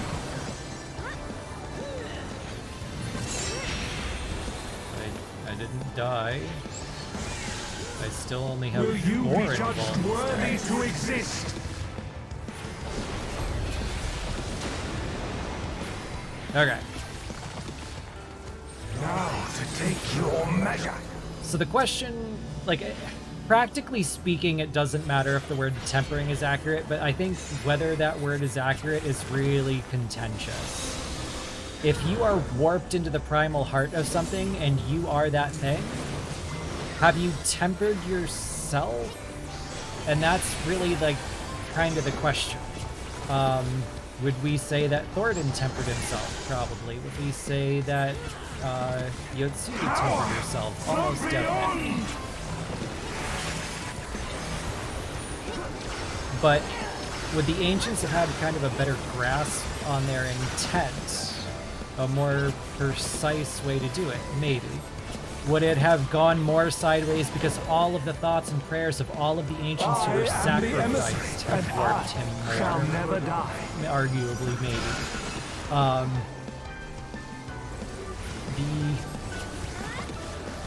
The specifics of which things are true and which things are assumptions, I don't know if we'll ever be able to get all of them. Now to take your measure.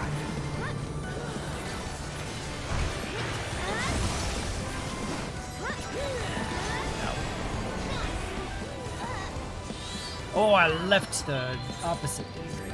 These magics are not for you to wield.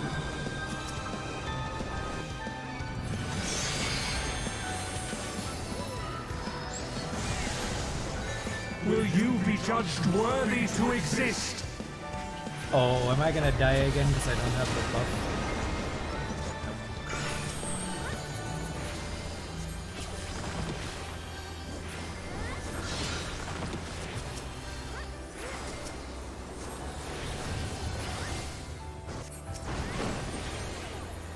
There's also the question of, like, if Zodiark recreates your soul, Now to take your measure.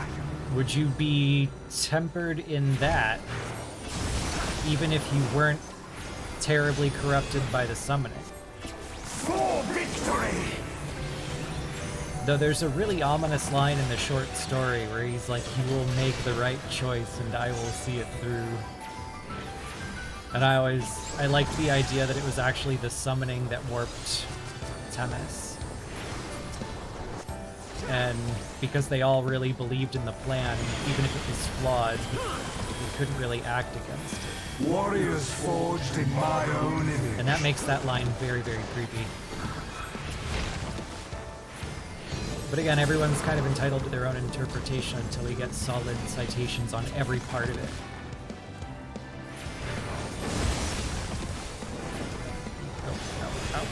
Ow. Four deaths. These magics are not for you to wield.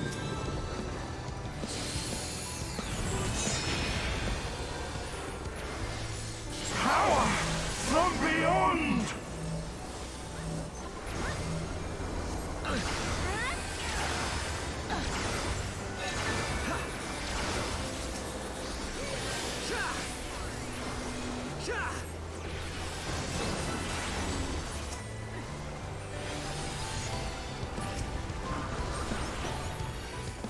Will light embrace or darkness consume?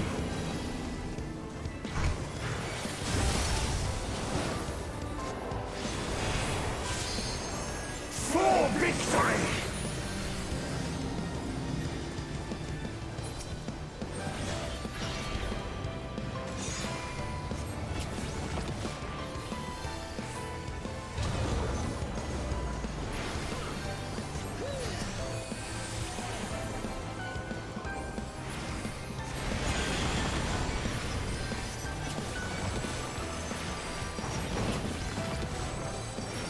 I am the emissary, and I shall never die.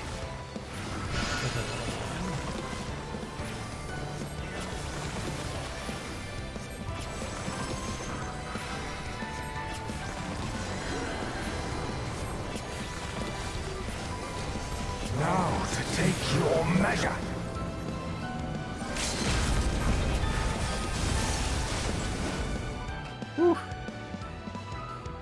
I'm glad y'all are here because I was paying too much attention to the chat conversation to be looking at mechanics this time.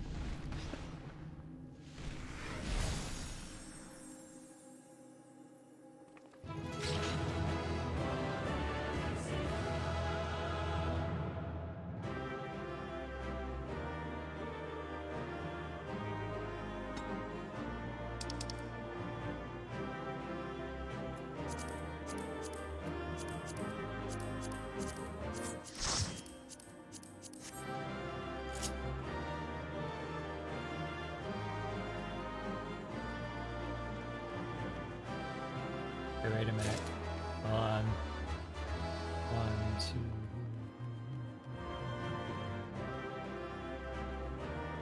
Wait, what?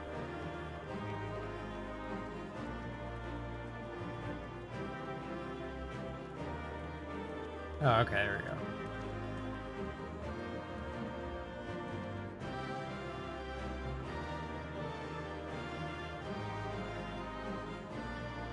But then why?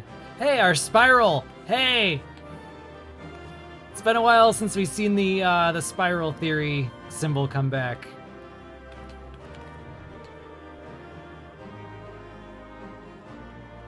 That's a very specific sigil on the wall in all 4 places. What's going on here? But is this accurate? Like, we saw a lot of Amarat as like the, like, did it seriously look like a golden Garlean throne room?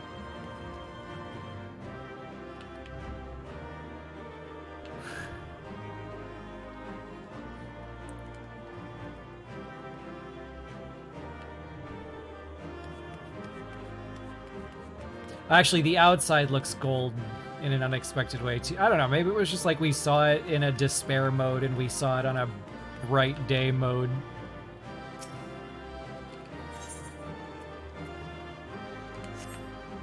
Alright, on we go.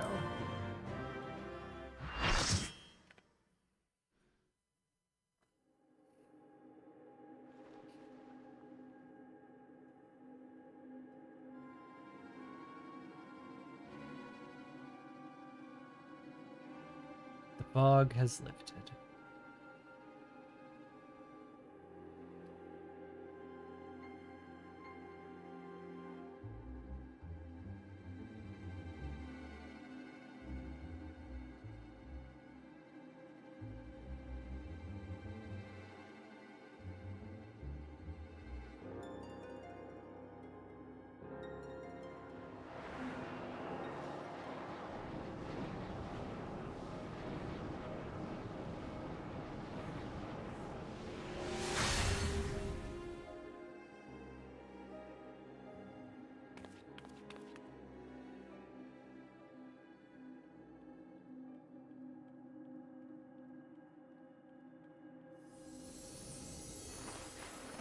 Whoa. Oh, hey, same animation. Yeah, narrative symmetry. These few moments of clarity are more than I could ask for.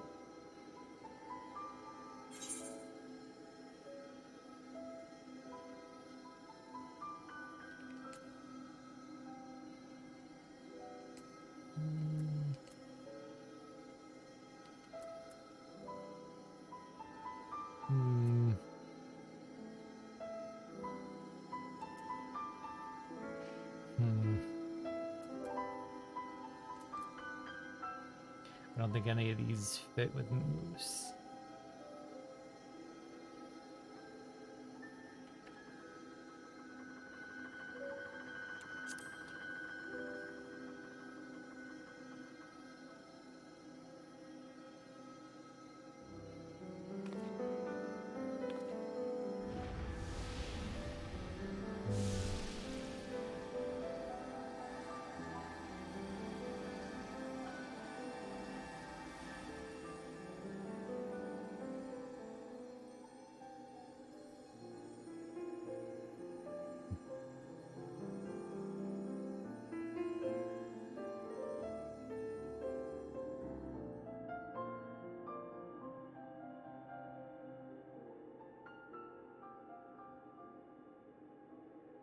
So he's gonna stick around on borrowed time.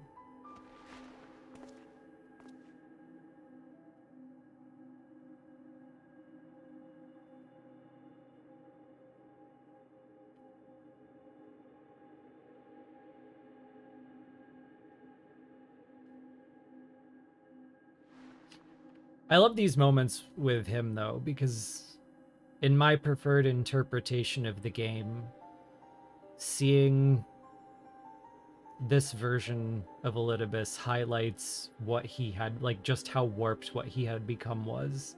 And I think without these moments, it would be easy to argue that he wasn't. if you wanted to. That he wasn't warped, he was just right. Again, in my preferred interpretation.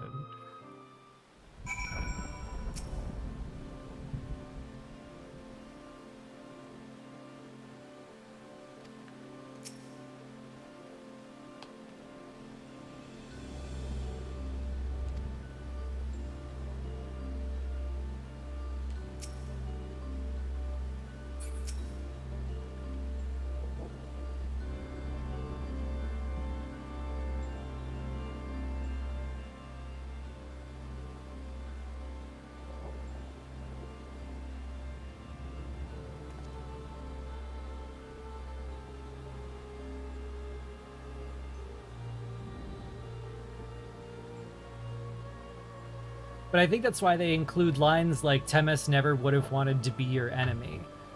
Like, Elidibus wanted to be our enemy. Elidibus straight up said there's no common ground to be found between you and I have no need of any.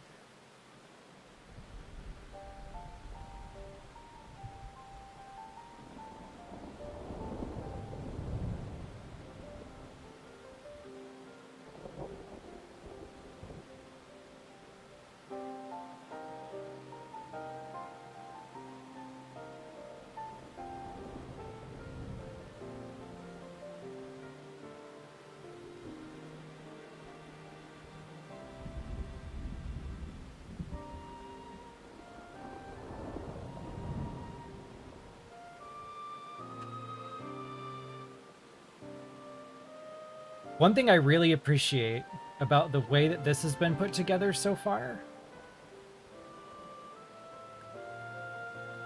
is they used to just kind of throw in ghosts however it felt cool. They used to throw in rebirths and recreations however it felt cool, and you'd have to wait until a year later when there was a Q&A panel to be like, what the hell was that? And they know how weird we are at this point. So they know to give us an explanation of like the quasi-scientific metamechanics behind how they made sense of this. So at least it doesn't feel like lore breaking.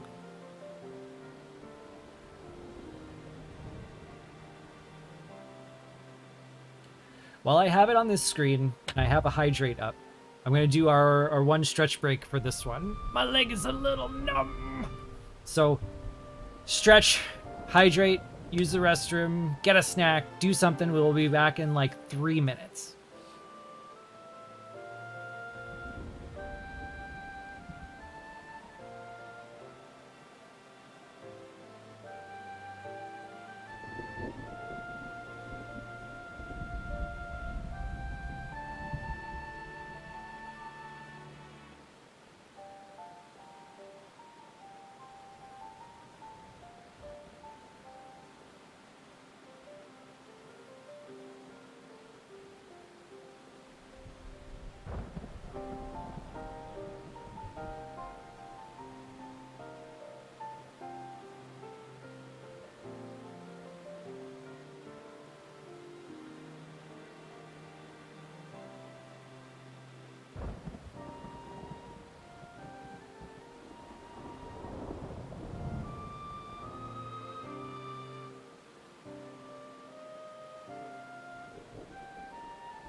I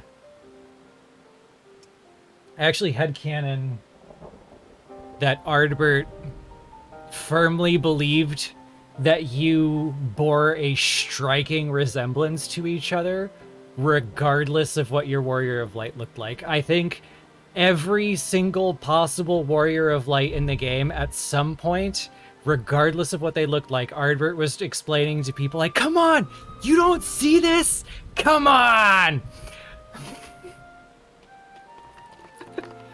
It's gonna be my headcanon until I die.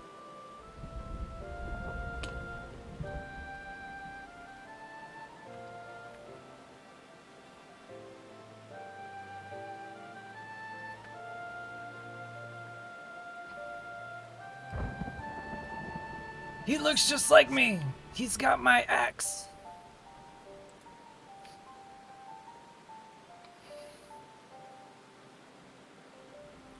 If you are, like, if you've missed some of this before and you do not know why there is a stuffed rabbit on my shoulder, I have had the stuffed rabbit on the table and in random pictures for years. And one day I just threw rabbit familiar for 1,000 points on the stream points rewards, and someone redeems it every stream, so the bun appears up here instead of on the table. Alright, let's see. So to fight Athena, we must fight Claudian as well. We have to save Claudian.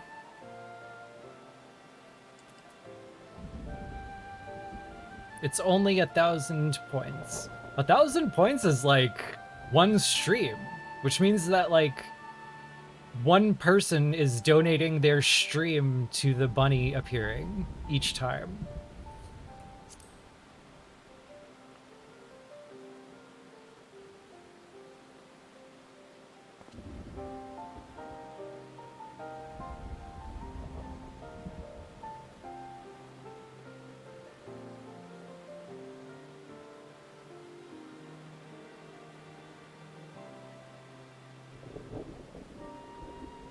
Also, yes, I love that everything related to the Azem color scheme always comes back to like Final Fantasy brand blue.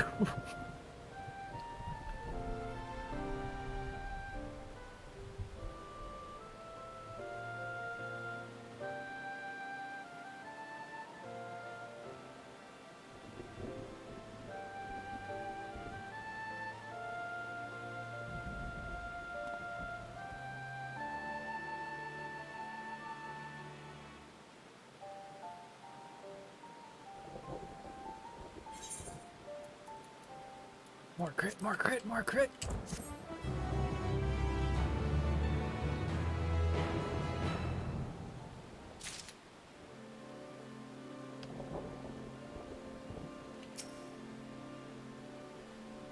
Crits McGee.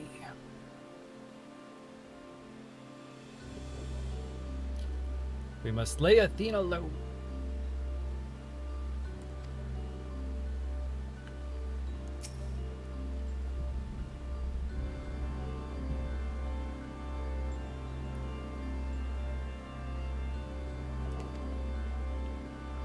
Do you think like Athena showing up and saying like everyone is a tool and she's gonna be a god and all that other, like, is that finally not sympathetic enough? Or are there people gonna be like, the writers are horrible for having Themis turn on this wonderful ancient woman and turn the Warrior of Light into this undeserving hero for murdering her? A mother's touch. We can fix her.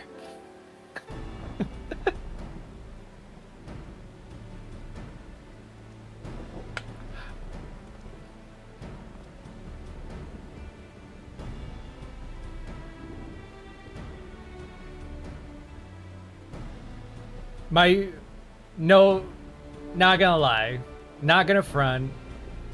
Low key, I really like the I support women's wrongs joke that keeps going by.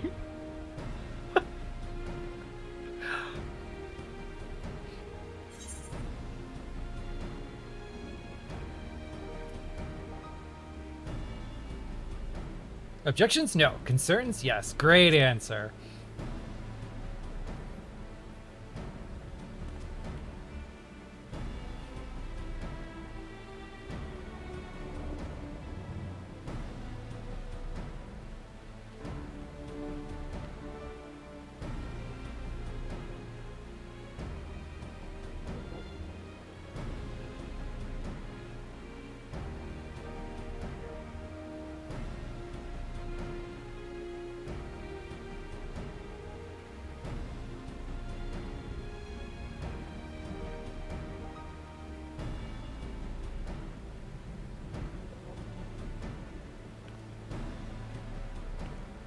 I'm still hoping we're gonna get a closure arc with Fordola one day.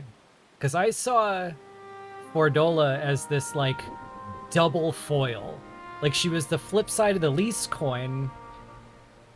Hold on. I'll go into that in a minute.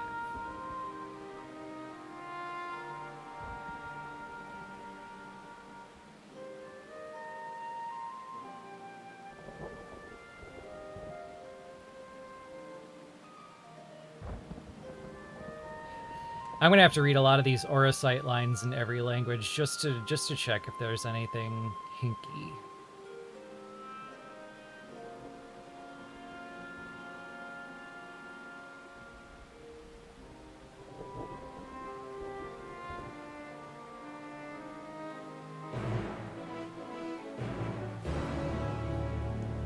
That's cute. So since they have to put down Mom, La Habrea doesn't want to do this as La Habrea. He wants to do it as father and son.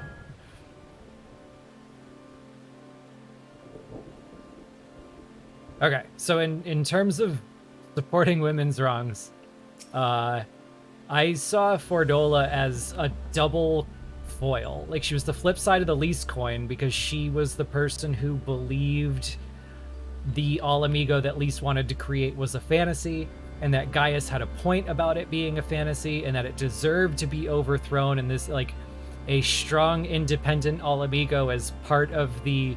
not independent, but, like, if you were part of the Garlean Empire and proved your strength, you would be relatively autonomous, is what she believed. So that was the best they could hope for. And she did some horrible things going down that road, but she had good intentions. And then at the same time as she was the flip side of the Lys coin in terms of what All Amigo could be, she was the flip side of the Yotsuyu coin in terms of, like, a villain-coded character. Because Yotsuyu did not make monstrous decisions because of good intentions. Yotsuyu made monstrous decisions because of monstrous intentions, because of things that had happened to her.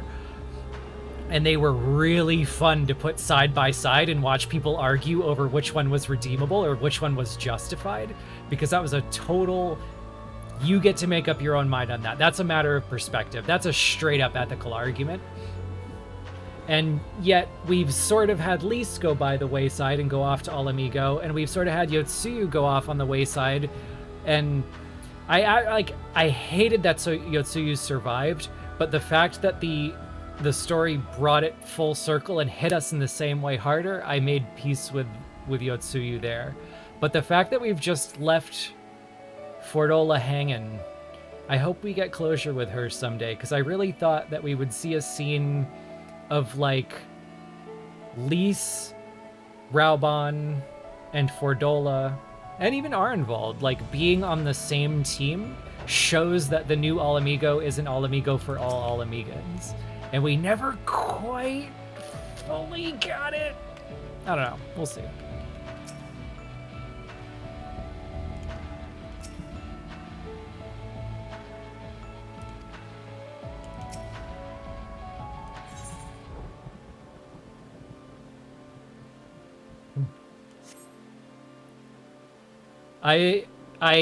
Okay, so have I done the role quests? No, I still have to level stuff. Have I seen the role quests? Yes.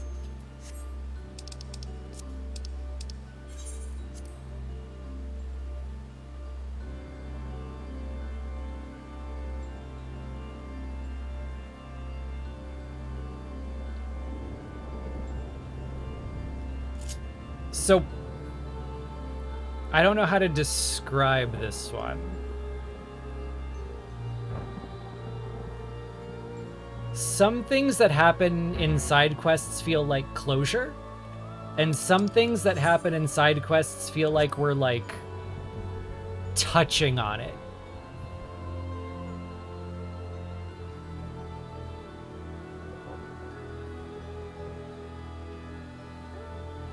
But yeah, I will say that the role quests do put us on, like, firmly on that path.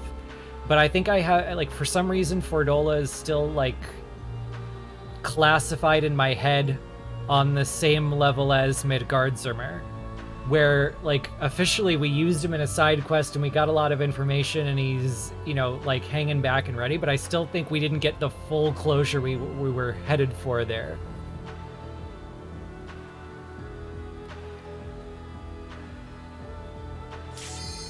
But maybe I just need to watch it again and think about it harder.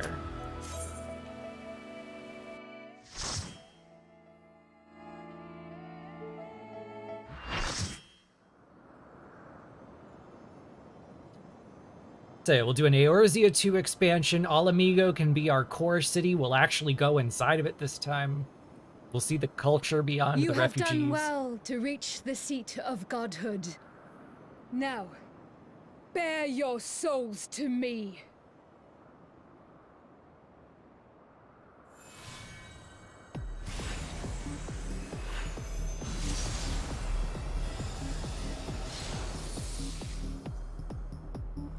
Okay, so I was expecting an early 2000s Screamo track, but an early 2000s rave track, I will take it.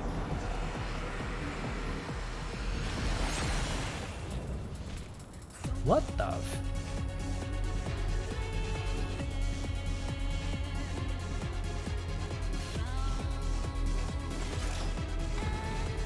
It's kind of cool that they use, like, the butterfly motif through three levels of Wikipedia.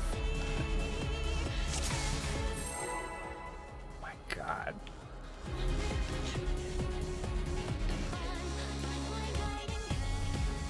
This is so early 2000s, we're taking ecstasy. Show me your all, that I might become divinity manifest!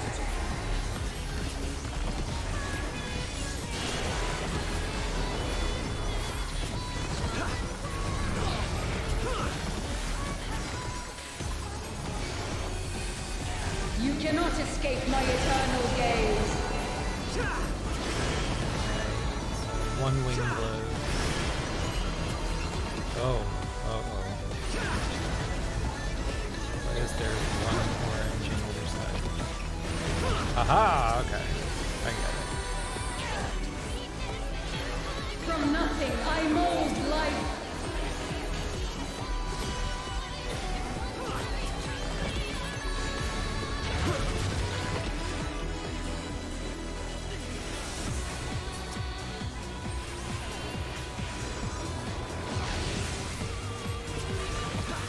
You cannot escape my eternal gaze.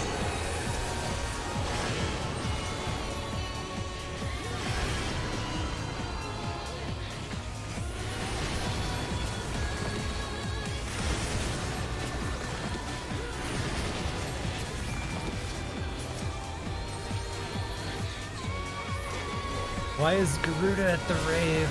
I am tripping balls.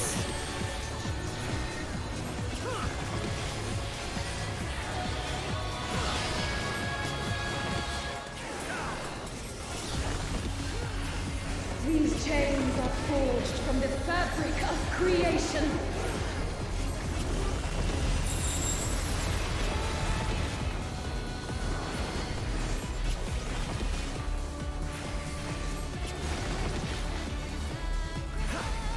Oh, that's cool. I like that. Okay, so the shape being dragged towards it is what you gotta look out for. Got it.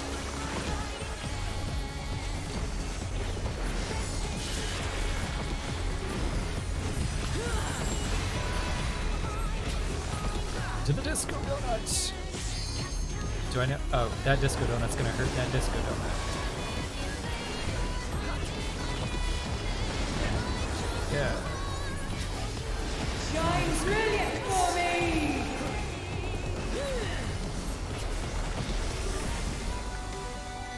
Oh. Disco death.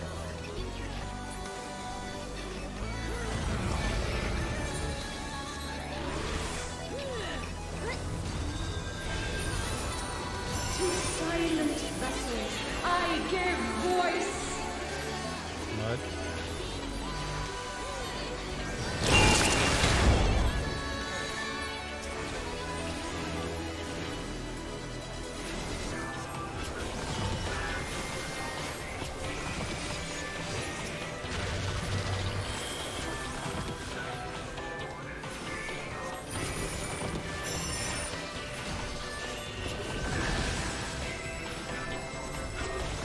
I don't want to hang out with the Ultima Rudis anymore. Oh! You cannot escape my eternal gaze.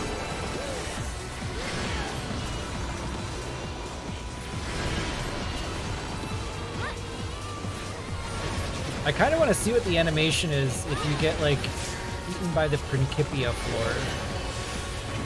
Does it, like, nom nom nom?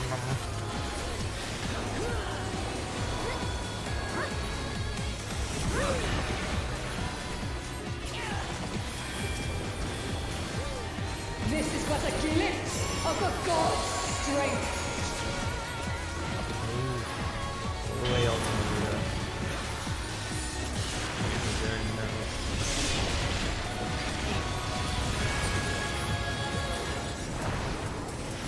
Behold such power as you will never wield. I don't want the power. I want to stop needing the power so I can retire and go fishing. That's the only acceptable ending of this game.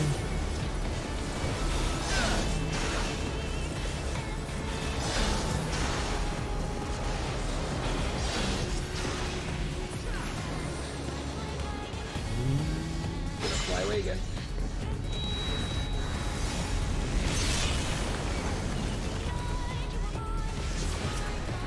From the deepest pit of the seven hells to the pinnacle of the heavens, the world shall tremble! She said the thing. She said the thing.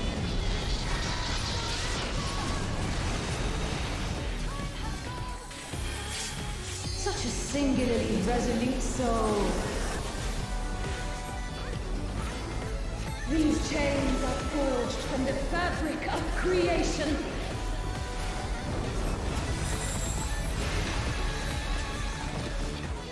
Disco donut, disco donut. Where's my disco donut? Shine brilliant for me!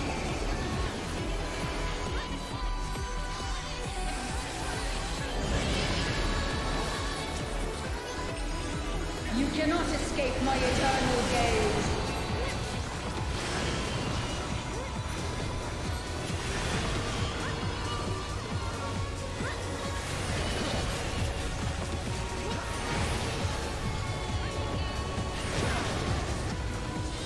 Today, my theory shall be proven as fact. Is that 6?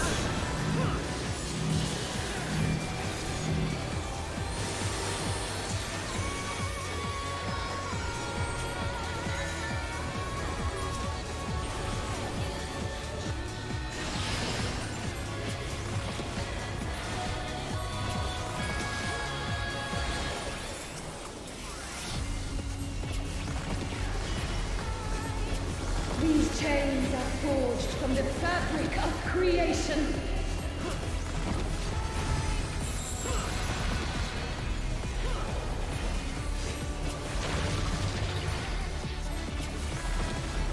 To silent vessels, I give voice.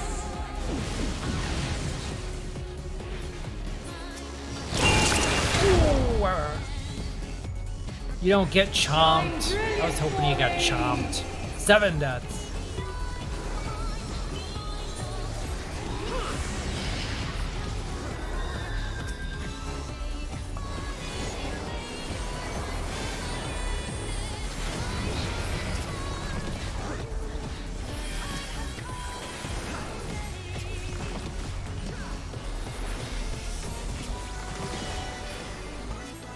Today, my theory shall be proven as fact.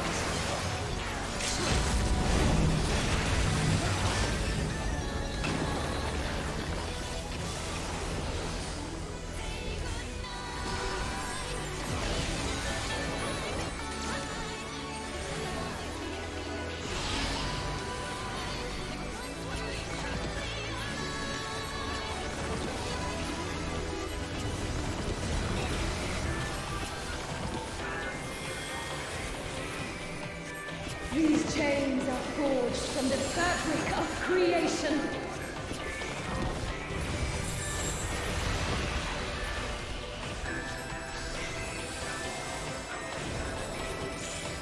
Jesus, that was like overstimulated the raid. I had no idea what to pay attention to for some of the stuff in the middle there.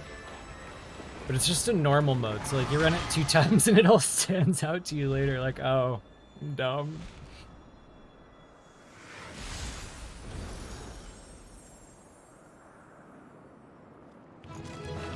Aw, do you get like free to the influence and get like a nice little heartwarming monologue like all the other people we killed?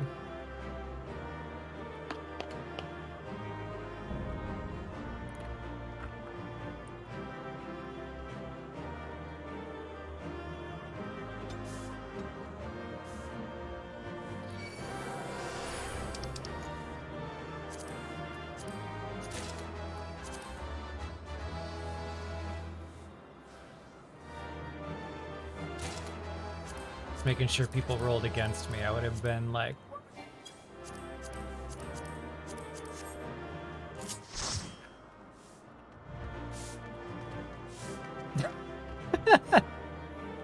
the fucking broom emote.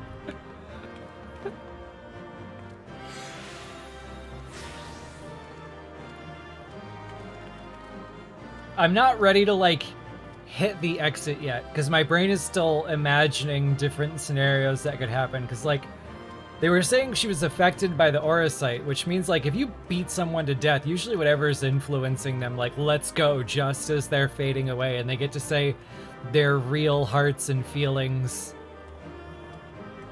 But I think it would be really funny if she just kind of like looks up with crazy glowing eyes and is just like I should have sacrificed you harder.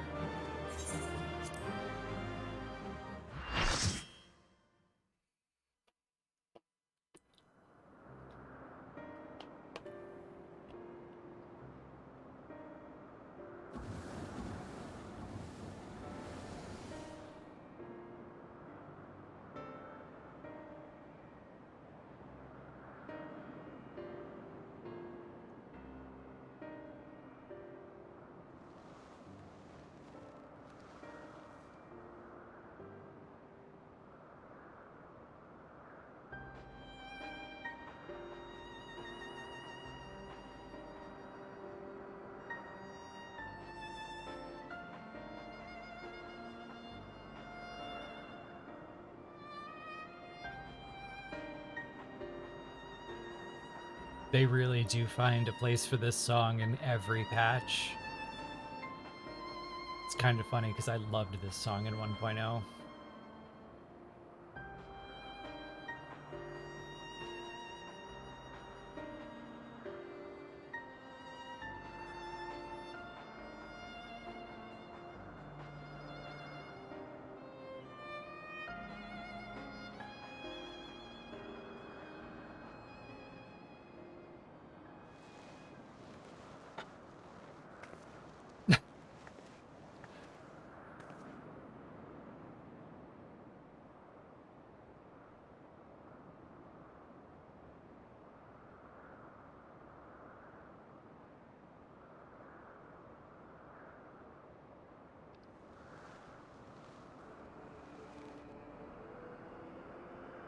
Oh, hell yes!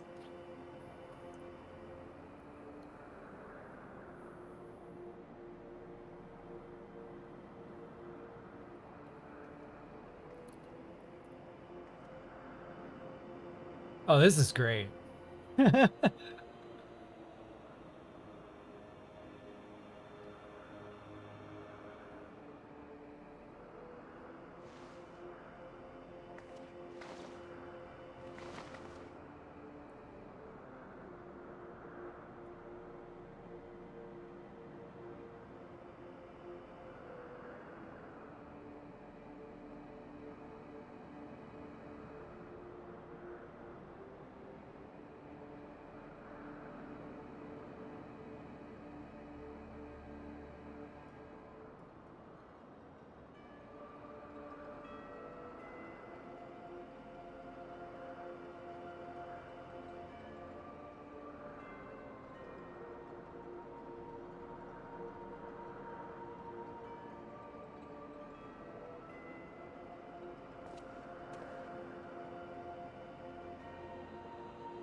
cold. Awesome.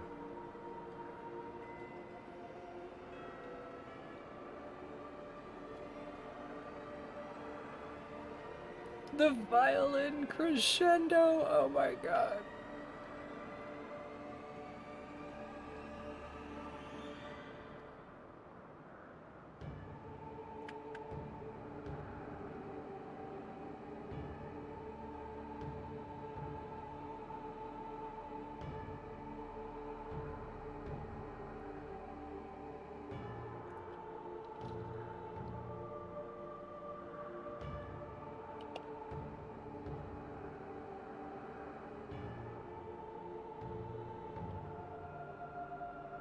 When I get my shitpost worst case scenario. The game needs those every now and then.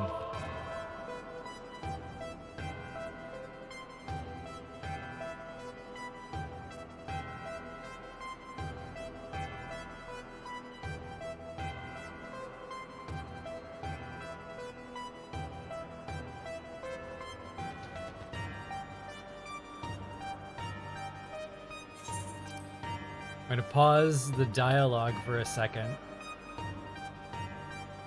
Because Eric is pointing out that Athena deliberately made him like a weak mage so that he'd cling to her. And I'd like to point out that this is exactly the music that a weak mage kills things they're not supposed to kill to. Because if you played 1.0, this is the music that played when you brought your thaumaturge out to solo Dodor.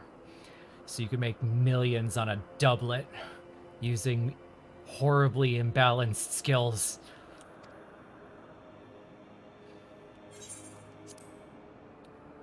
I choose to believe that's why Soken chose this track.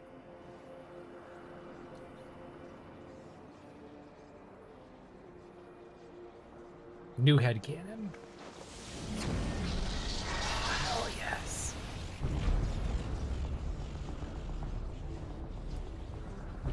Oh my god, we're even bringing out the 2.0 trailer music. This is pretty cool. This is pretty cool.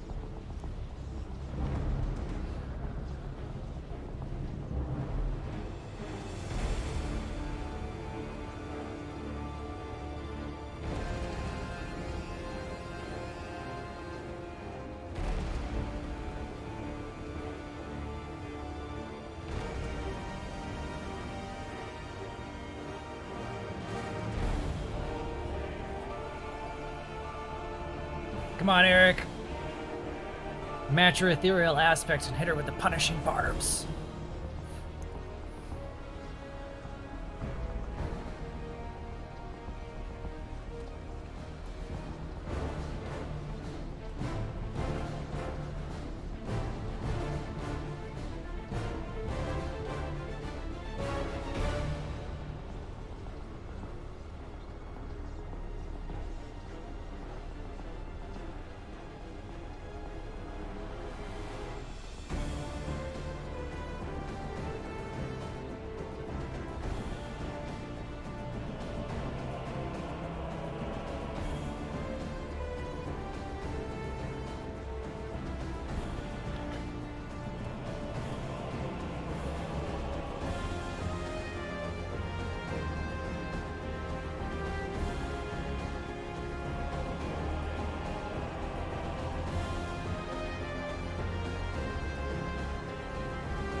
That was not the animation I expected. I mean, I didn't really expect him to pop barbs, but he like Sonic the Hedgehog spinballed her.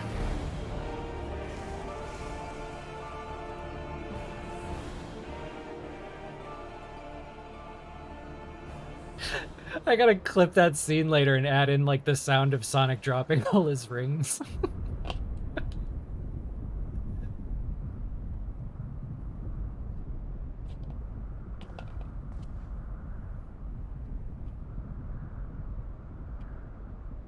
Or maybe the sound of like Robotnik taking the...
Stone cold.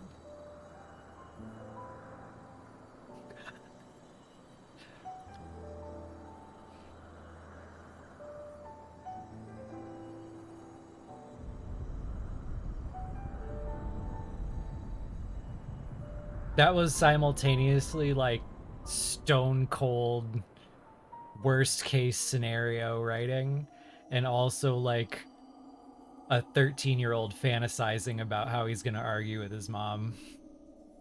It was like both at the same time, which makes it even edgier and even better.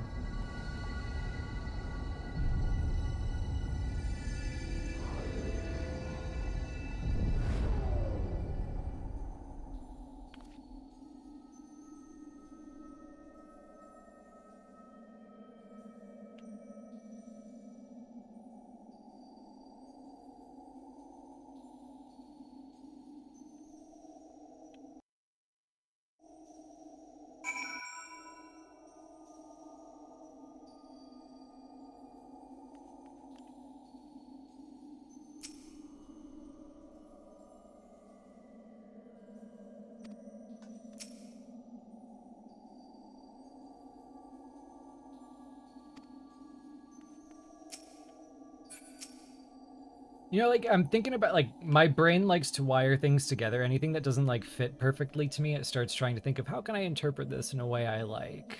What are some questions I could ask to maybe get some answers? And, like, I can feel my brain already wiring this towards, like, it's not that the Heart of Sabik vanished for years and years again. It's not that they randomly threw the Heart of Sabik into a, you know, side raid story because they needed to come up with some cool ideas and use some old stuff and find some place for it. I choose to see it as 2.0, a realm reborn, walking into the game. Praetorium was our gateway to the raid series. And now, in the very end, in Endwalker, in the capstone raid series, as we move on through Golbez to 7.0, that's when we get our answer about this this thing through the capstone raid. It's just narrative symmetry, y'all, planned all along. Classic Square Enix move.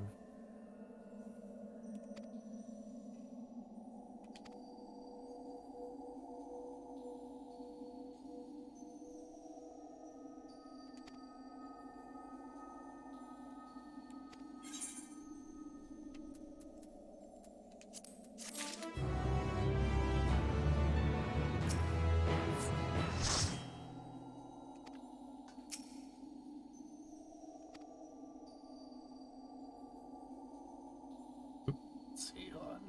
Just in case anybody's not in.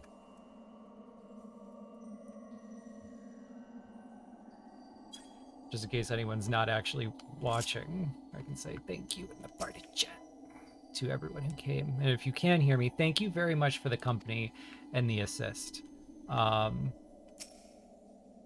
definitely don't want to be one of those people who thinks learning everything on the first try is easy and they're a great player because 7 other people who know what the hell they're doing show up.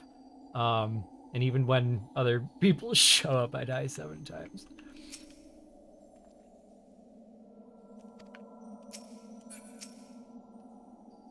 I actually, when it comes to raid mechanics, I used to actually care a lot about raiding and do the higher end raiding. And I'm like polarized. Either I like look at the visual cues and it clicks and it makes sense to me, or I die to it like all night.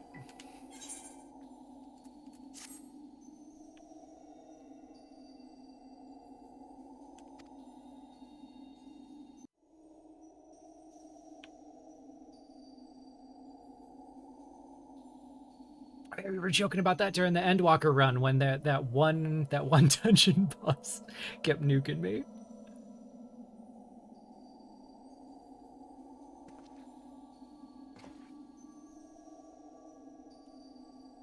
Perhaps we can discuss a matter which is troubling me.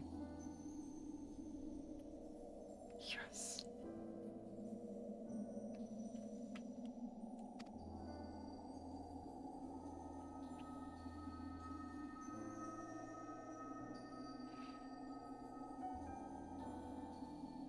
She was most insistent that there is no evidence connecting the Ascian to myself. Yet I am aware that this La Habrea used the heart of Sabik to sow chaos throughout the world, and I would be a fool to deny such strong connections between us.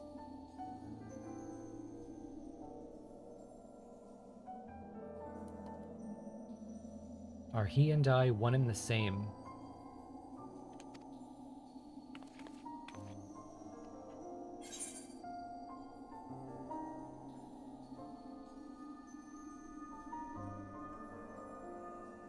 Oof.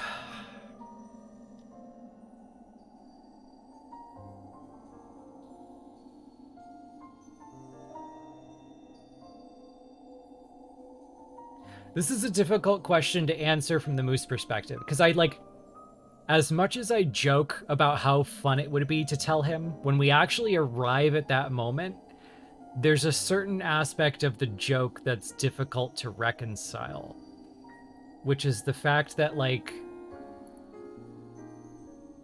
as I'm archiving it, I see the La Habrea that we met as more like the Hephaestus side of him, which begs the question to me, how does he become that again? Does he look at the crystal again? Is he just always like that when he breaks? I would like to know the answer to that question. So I'm torn between all 3 responses, because I think you are him is accurate, because it's, I think, again, you have that connection with the heart of Sabik, and you have the connection of Hephaestus acted a lot like him.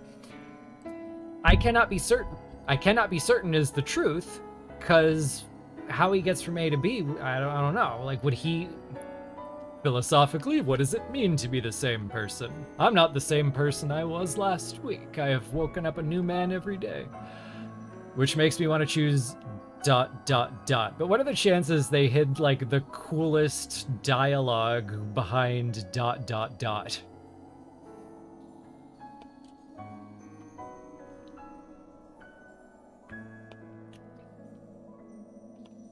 Yeah, fuck it. Money where my mouth is. You are him.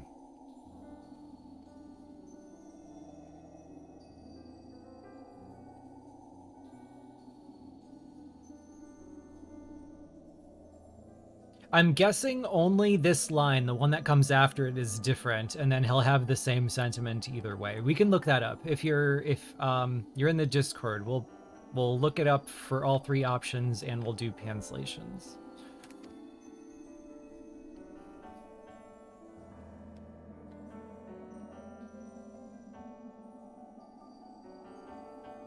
The Ascians were ruthless in their schemes to rejoin the Sundered Worlds. I've heard about a small number of their deeds, and I find it difficult to comprehend the depths to which they were willing to sink.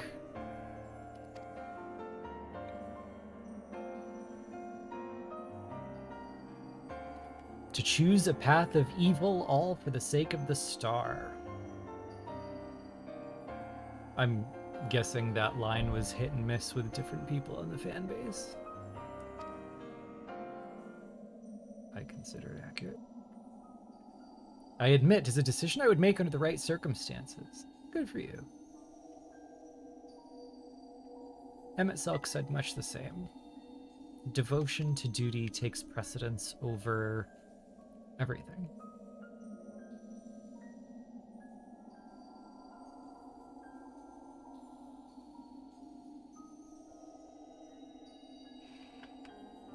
Paying no heed to what it might cost, I will treat the heart of Speak as a mere tool for my own ends. Will unleash forces I fail to truly comprehend, and remain blissfully ignorant of my hypocrisy all the while.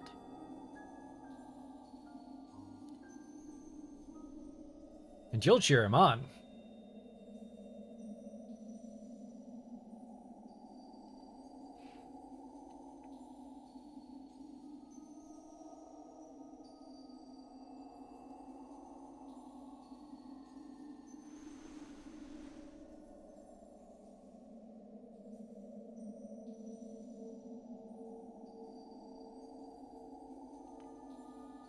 I'm actually surprised. Like, that's very close to what I imagined he would say. Even in, like, the shitpost jokes. Like, the only difference between that and the shitpost is he would end, like, that sounds like something I would do with, I do have tenure.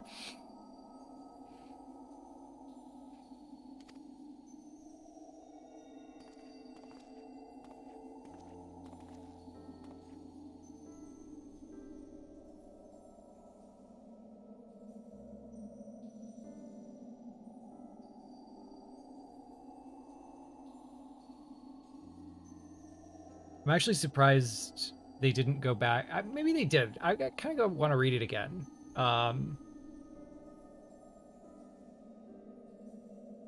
Ooh, I have an idea. In terms of like personal interpretations and headcanons,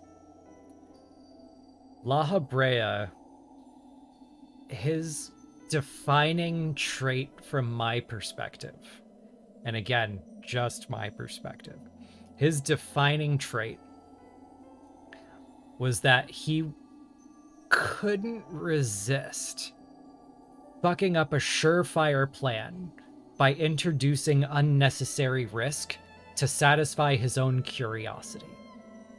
That he was amused by his own wondering what would happen. And we can see this. We can see that. That seems close enough to have a lot of support and not be a total shitpost personal interpretation.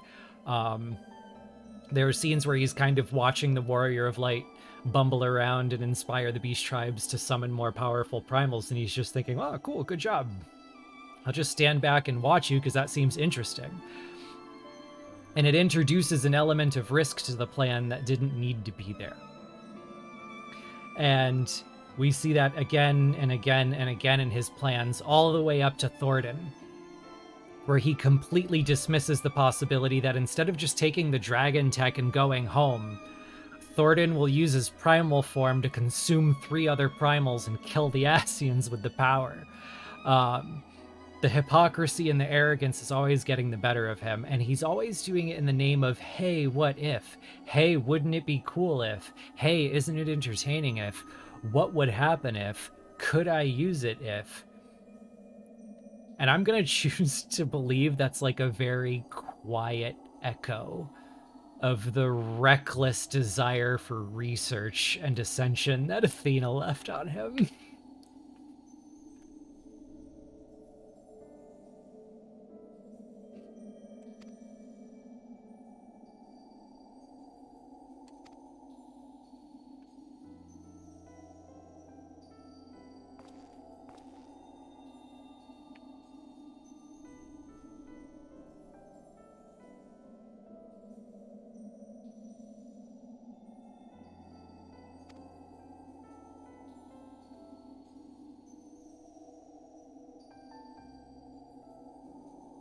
Through unyielding discipline, you hoped to forge a son equal to yourself, but the crucible you placed him in left scars which were loath to heal.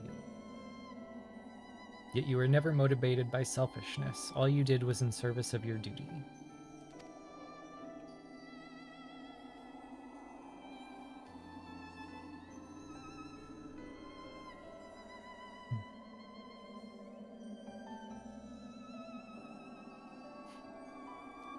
Thank you for putting this in the texts. You may possess their memories, but you are not him. In rebirth, you have become someone else entirely, and you belong to this age.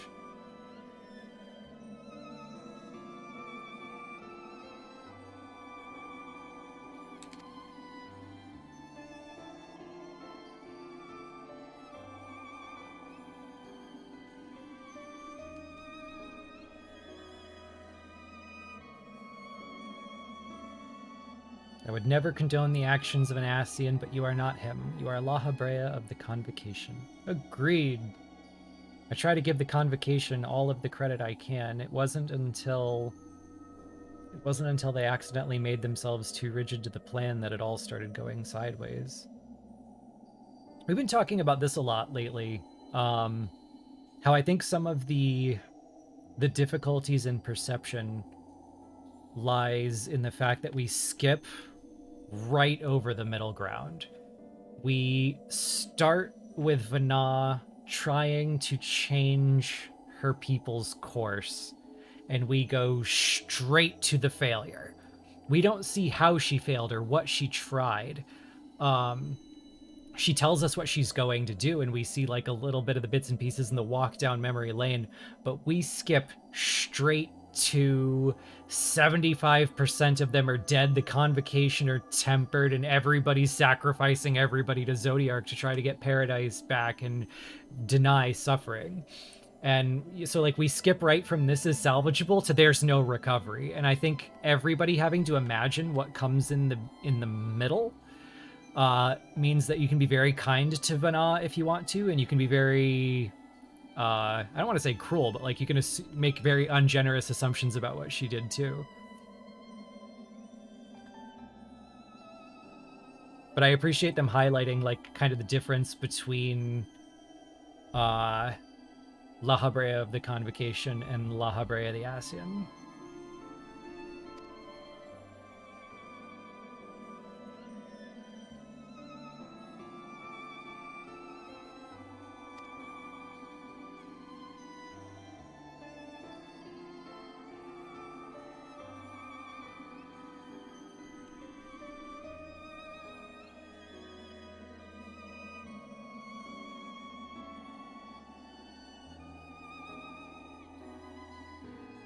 And yeah, they do frame Vana's actions as decidedly... This is one of the things that I like. I never understand the accusation that they frame her as this like flawless, perfect hero who could do no wrong. They like literally had her walking down a dark path saying, "I breathe fire and suffering." It was not that vindicating. They did, fall on the side of not doing an M. Night Shyamalan role reversal at the last second. Yes, they did everything they could to make it seem internally consistent, and some people do think it was clumsy, and they're entitled to that opinion, but...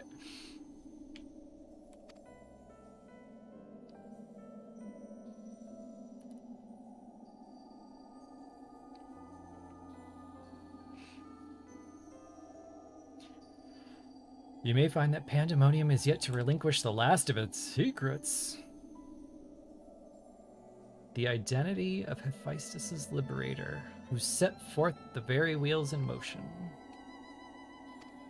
But we'll have to go to the past to find these answers.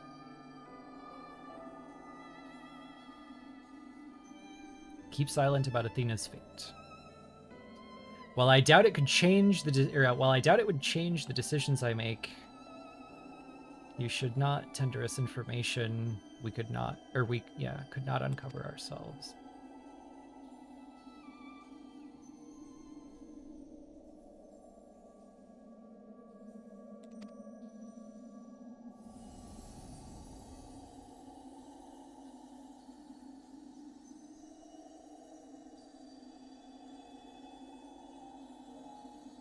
I'd say we met my goals for this raid. Like, what did I say going in? All I want is for it to undo La Habrea's villain decay, and they did that in the middle. They did that really great in the middle section. And not only that, they managed to tie it directly to the Praetorium. Good job.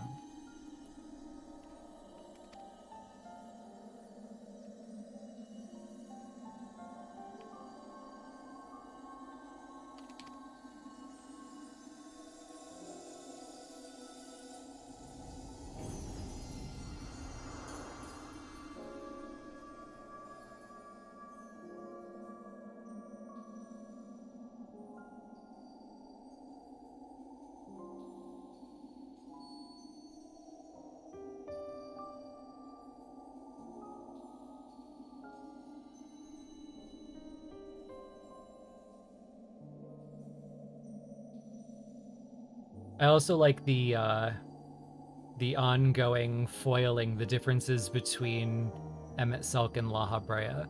Like, they both state that they would follow their duty no matter what, but I love that Emet-Selch is like, I would never do that. That is, I take offense at your characterization of me as that. And La Habrea is just like, well, under the conditions. That sounds like what I do. Which, again, very, very consistent in my interpretation of the game. Also very consistent that Elidibus gets the last word.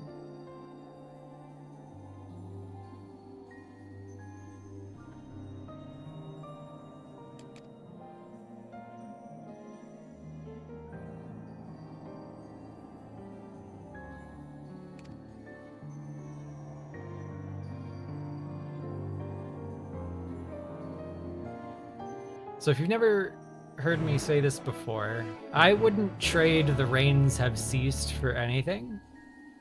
But one of his lines in the other languages is he realizes how futile the fight has been.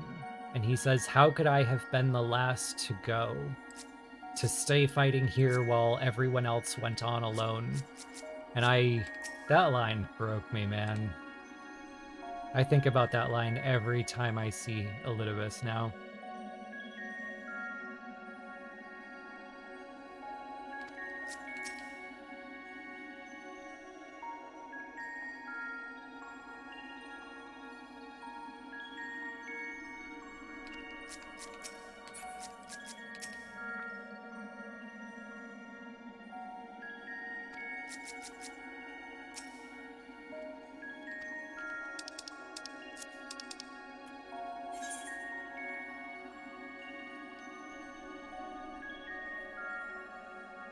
It's the shortest way here.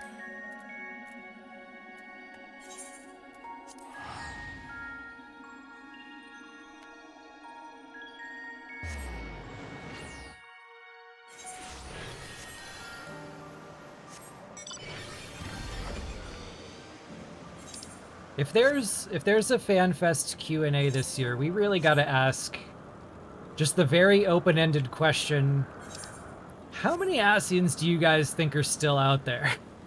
How many do you intend to be dead right now?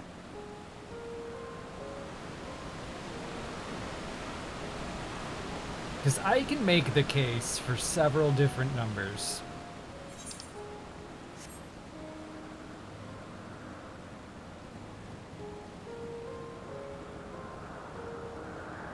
I also love that, like, everyone in all of the chats that I'm in has agreed that Pasta Sauce has to be the... He's left, we've got to deal with him.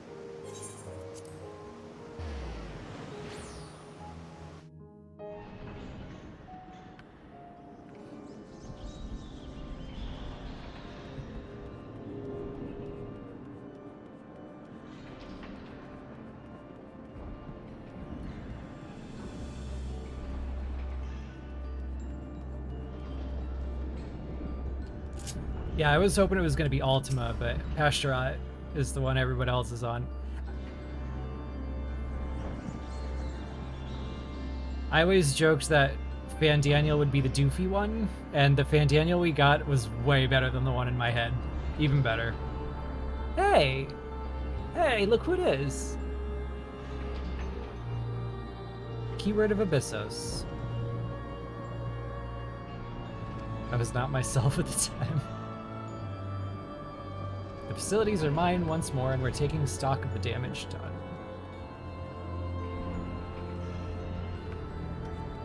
Make sure I walk through everyone I see. Let's do these again just to be sure. Protective wards have been restored.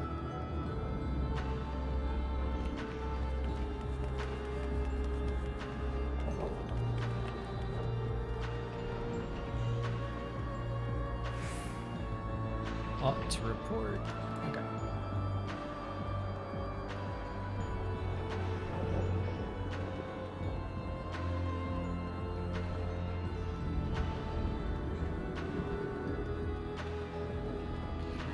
I managed somehow to avoid spoilers for this entire tier. Like, everything in this was a surprise. But I understand now why everyone seemed so excited for me to do this one specific thing. Like, I've been getting DMs like, have you done the raid? Have you done the raid? Have you done the raid?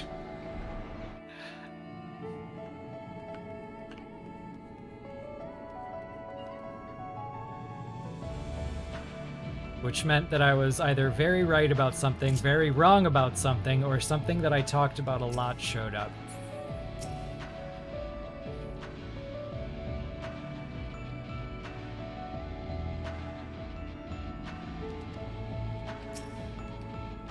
So I got that, like, one emotional spoiler.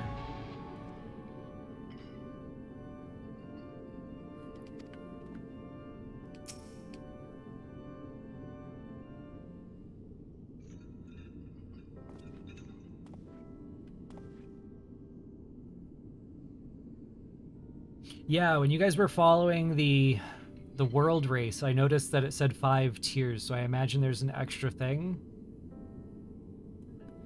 I will go look up that after this.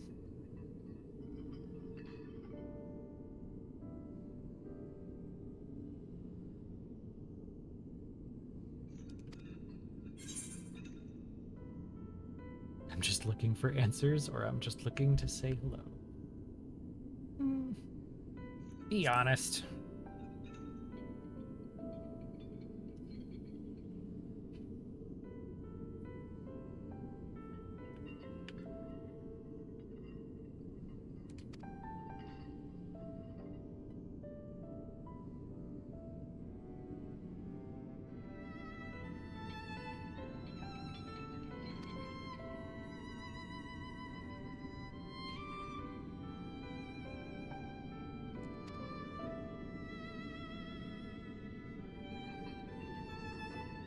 We've poured through Athena's research into the Hemioi.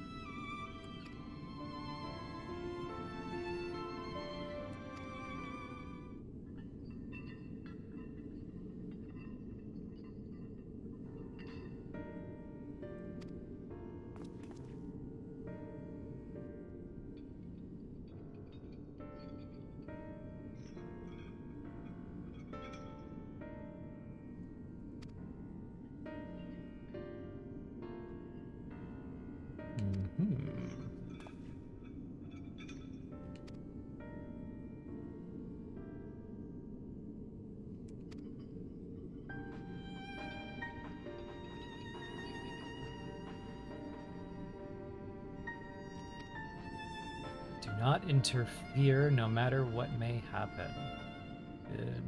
Interesting.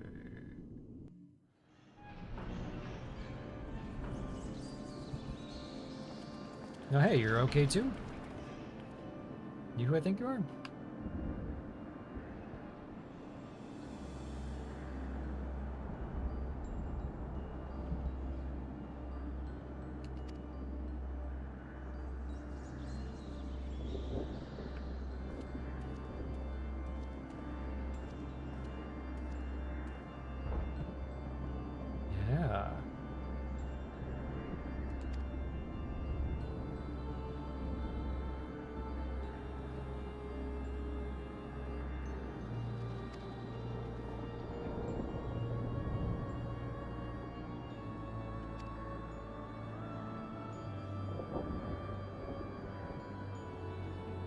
I feel like I should know what's happening, and I'd... Separating Hephaestus from myself required moving part of my soul. Necessary sacrifice, but one that came at no small cost to my I am but a shadow of the man I was at the time of my appointment as La Habrea. The more explaining why he was the first one to go down.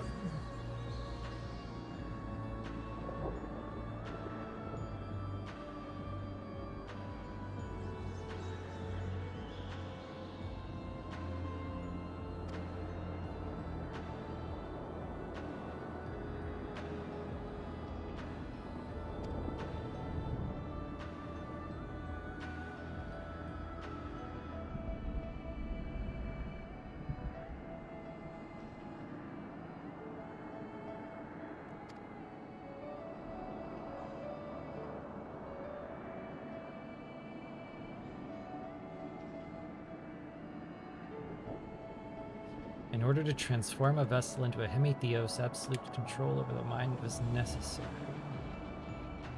Magics used to achieve such dominion exploited strong emotions.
Wow. The way the cameras were set up when we walked in here, I figured he was just gonna like snap and set her on fire, so I had no idea what was going on, and now we've somehow looped back around to that.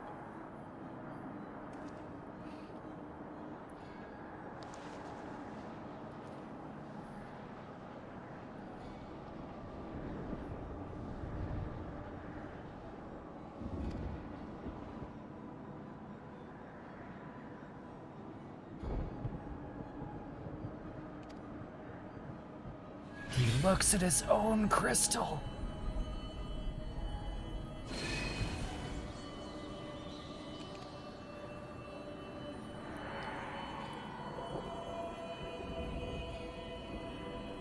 We debated that one for a while, like why was La Habrea more like Hephaestus than this?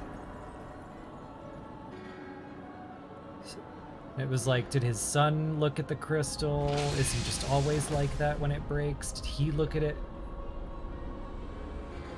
Holy shit. Holy shit, he set her on fire!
No, this is all...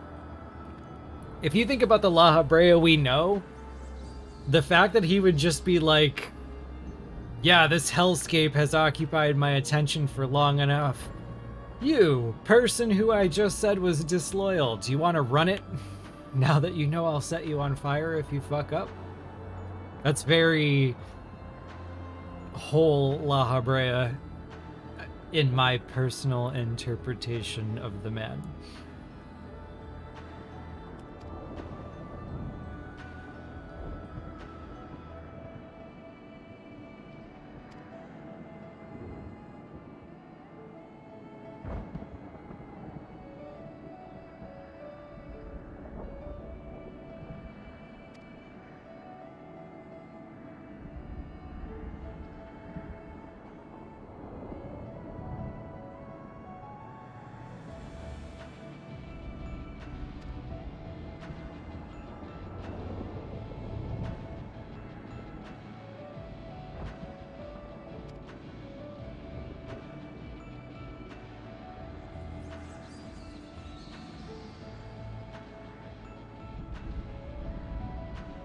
Ominous. Oh, that's good. I want to keep this. That's good. Dude, look at like the ambiguously ominous, not entirely friendly look. Like they've had them as look in very friendly and soft this whole time, and this is the first time he looks like shadowed and chiseled and mean, and they're saying, should his convictions ever waver, the emissary will put him back on the proper course. Ominous as fuck. Love it.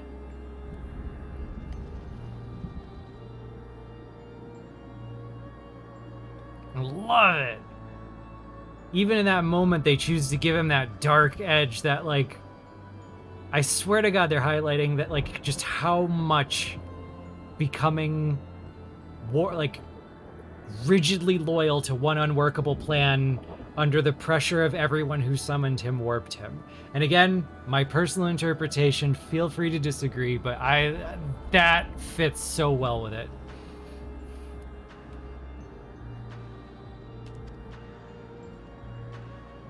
That look on his face is exactly how I imagined his face when he came back from Zodiark and said, you will make the right decision and I will see it through. As if, like, there's no question about what the right decision is.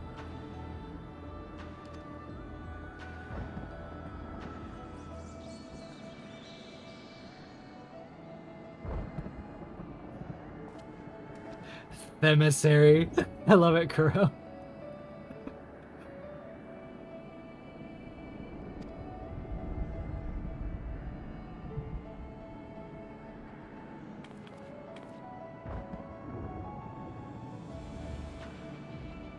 Consider any debts between us to be void.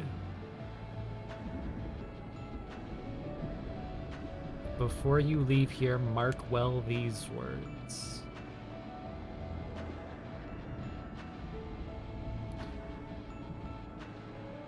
My resolve shall weather loss unfathomable and yield before no obstacle. Walk your path with the same conviction.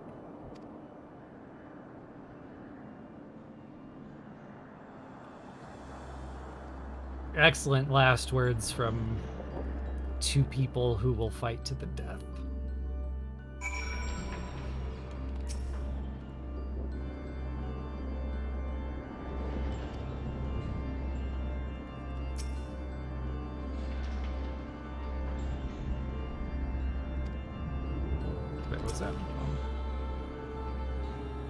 If not for you, my long slumbering demons may have gone unslain. I would have never been forced to reconsider my true nature. Oh, man.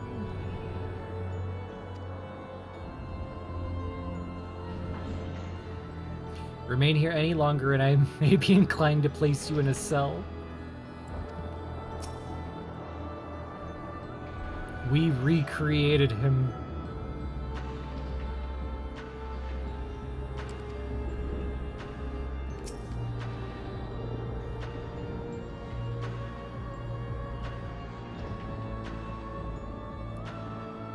This change poses no need for concern.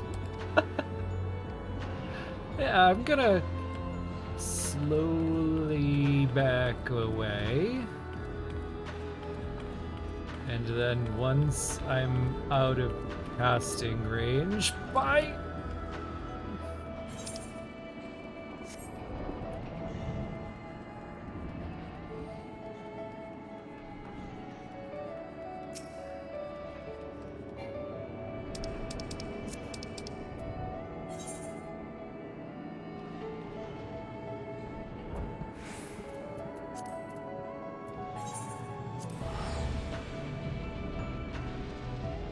Yeah, I could have just teleported, but I wanted to slowly back away and then flee.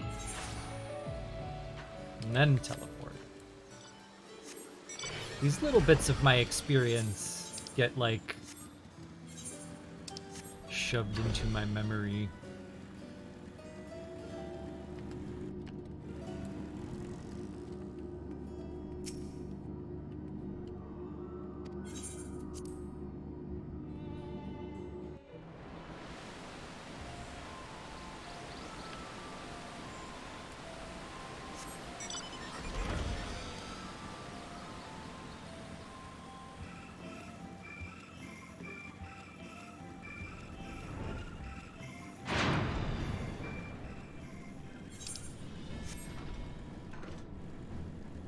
Oh, hell yeah. The Warrior of Light is like... The game goes out of its way to show us just how many people see the Warrior of Light as villainous from their perspective because of all the people that they mow down and the choices that they make and the things that they stand for and the things that they're willing to do to achieve their ends.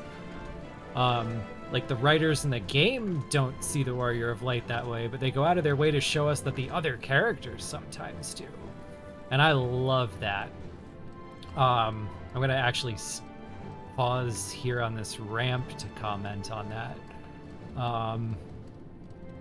The Warrior of Light has mowed down a bunch of people, often in just the name of, like, they were in the wrong place at the wrong time and chose the wrong allegiance. And the one thing the game does to try to, like, alleviate that a little bit is we never throw the first punch.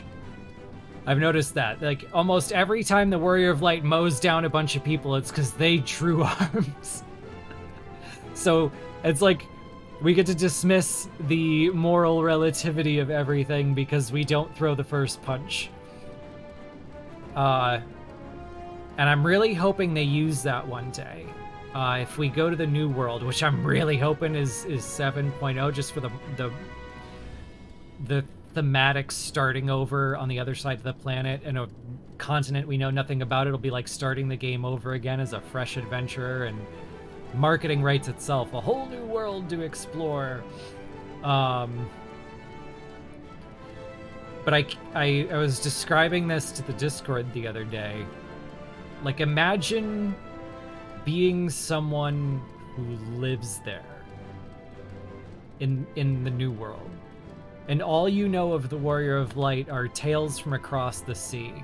That, like, where the Warrior of Light walks, revolution follows. And it's just gods being slain and nations overthrown. And, like, would you ever want to meet this person?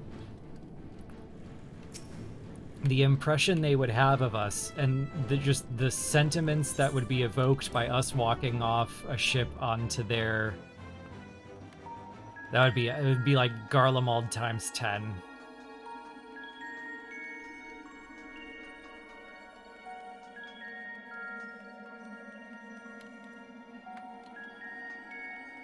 There's this old movie called, I think it's The Prophecy, where a guy's describing kind of like what angels are used for in the Bible, and he follows it up with, would you ever really want to meet an angel? And, like, that's how I feel about the Warrior of Light.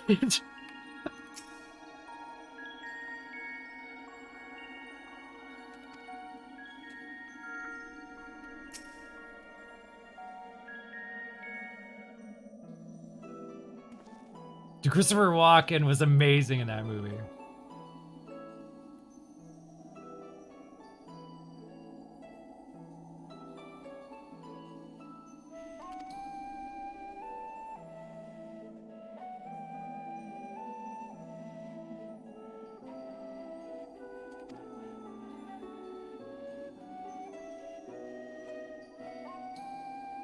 Christopher Walken plays Gabriel, the Angel of Death.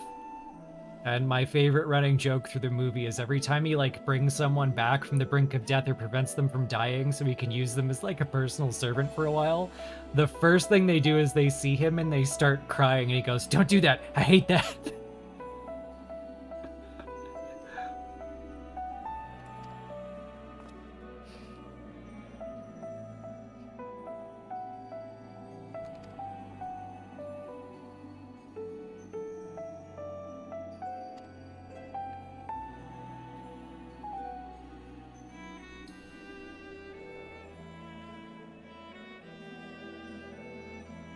Contact with the crystal should have awakened the memories, but the passage of time likely changed Eric's soul in some subtle ways. Perhaps his ethereal resonance was a gradual process in this case. However, being attuned to Eric exposed you to Athena's voice as well. Doubtless the choice to venture forth to Azizla was natural. It was Athena's influence.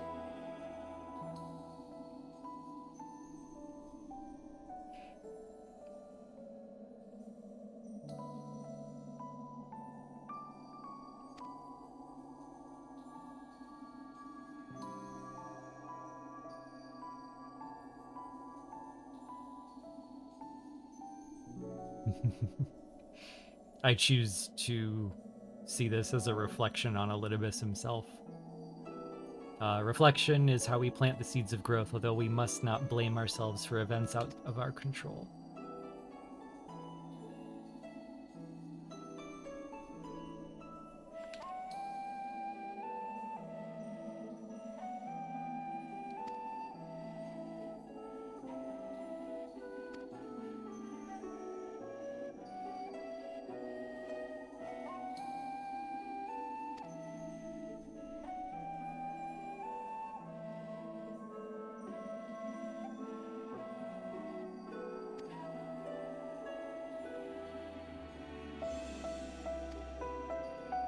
One more memory from the crystal and we're all gonna watch it together.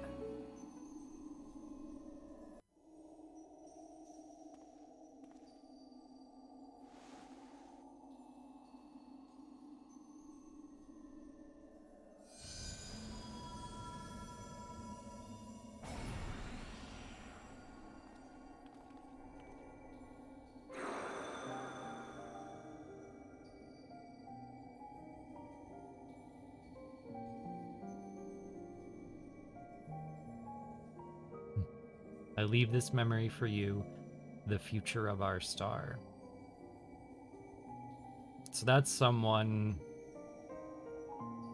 long before, I shouldn't say long before, but this is someone who, I mean, before everything went to shit. La Habrea's son, before Zodiark was even summoned, assented to calling us the future of the star. That's a choice. The final days have come. Oh, well, that's sad. Never mind. It's during. That's sad. Despair has not yet won out, implying that it one day does. Did they just put in text confirmation that despair won out and there was no hope? La Habrea and the others of the Convocation are working to stem the chaos which threatens to engulf our star. Their plan requires great sacrifice. Themis has already offered to give his life.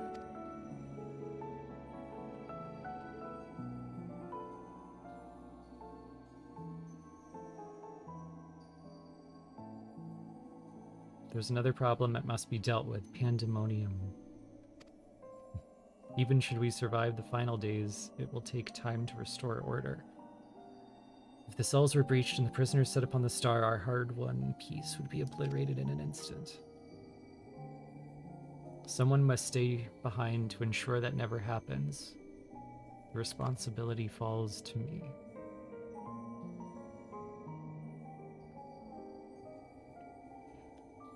And that is why I must defy the directive of the Convocation My soul will not be offered to manifest the will of the star, but consigned to eternal vigil.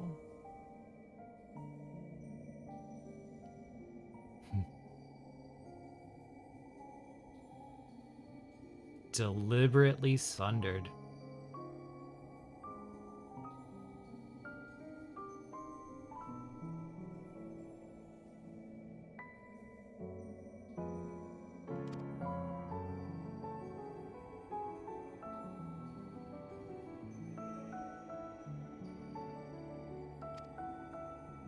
Not to imply that he knew all the details, of course, but deliberately went to his end.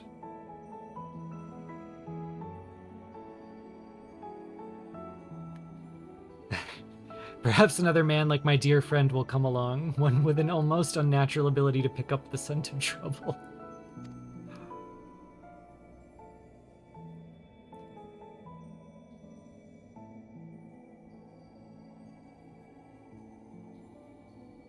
I wonder where he is now, how many souls he has saved, how many beasts he has slain.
We're just gonna let Charleon have the heart of Sabik?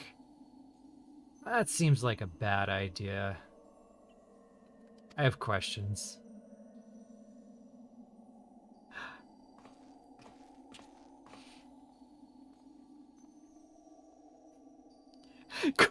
Quickly cast it into the abyss.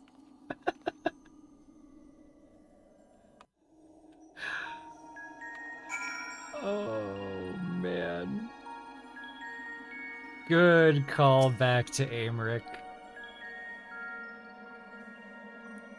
In our Final Fantasy journey, making fun of Aymeric for just shouting quick, throw them into the abyss, only for Aymeric himself to show up a patch later like, yeah, that was a dumb call, huh?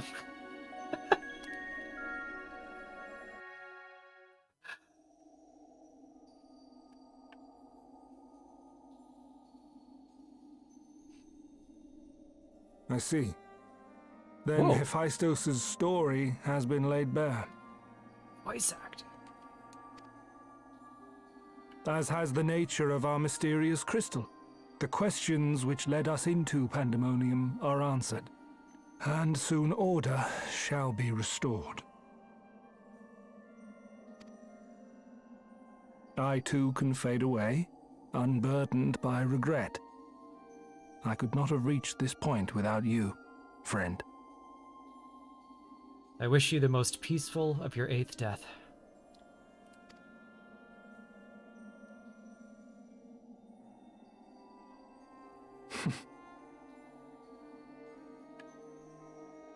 So many revelations.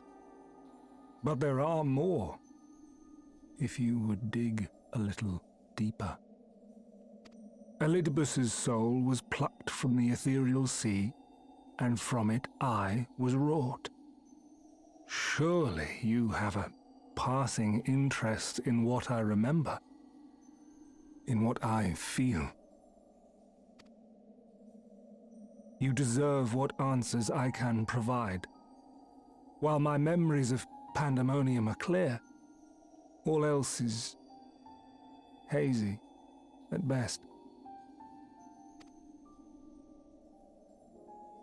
Perhaps Athena made me this way.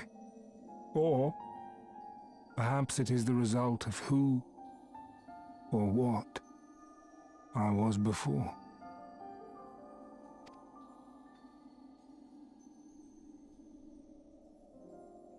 Still, I can recall vague figures, scenes from my future and your past. At the Crystal Tower's peak, we clash. And later, from that self-same spire, I send you forth into our age, into Elpis.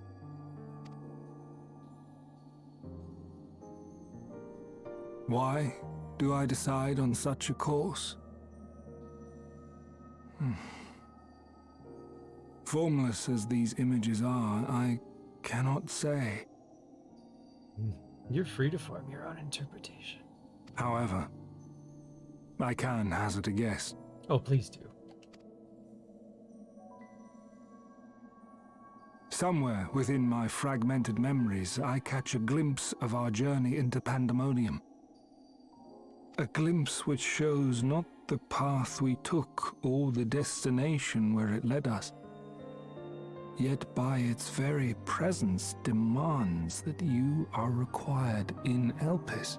Is this them, like, making sense of the scene where he's like, you were there, you weren't, you were, but I remember? And even if that act is but one link in the chain of events which ends in Atheris' salvation,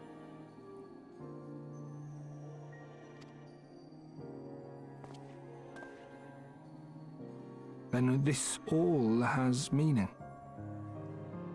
Our time together, every moment, is worthwhile. It's just said that he sent you back to ensure the sundering, so that life survives and this all has meaning. And I am unburdened by regret.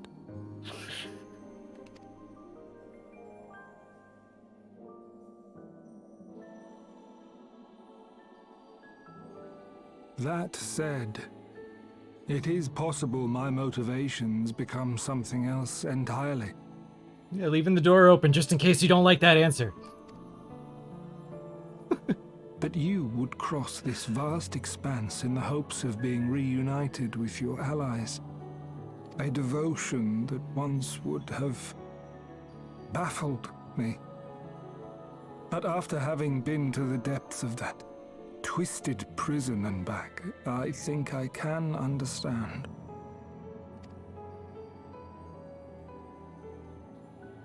Now, I have pulled back the curtain as far as I dare. The people of your age call this the Ethereal Sea, a name I quite enjoy, for it teems with life, each star a soul on its journey. And among these uncountable stars, it was yours that crossed my path. For that, I shall be forever grateful. I like how this calls back to the idea that he would meet a star on his path, or so Azem told him. I also note that he refers to them as stars on their journey, as lives. You know, not incomplete broken husks of the people they should have been, but people. I wish you well on your journey. A journey as long as your star is bright. A journey not bound by the confines of this world or any other.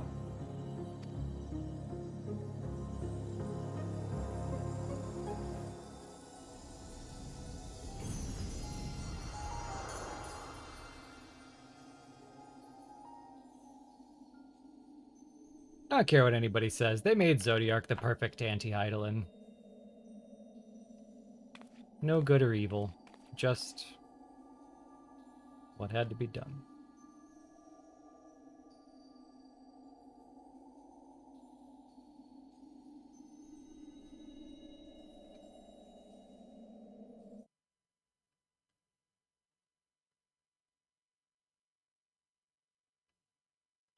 This makes me sad all over again to think about.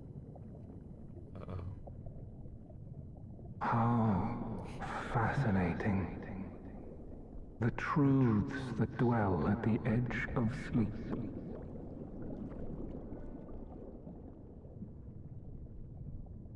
The course of history is set by its victors. It is immutable, and yet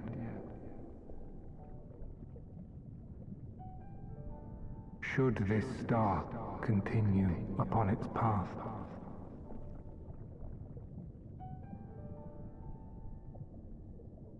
look, the light.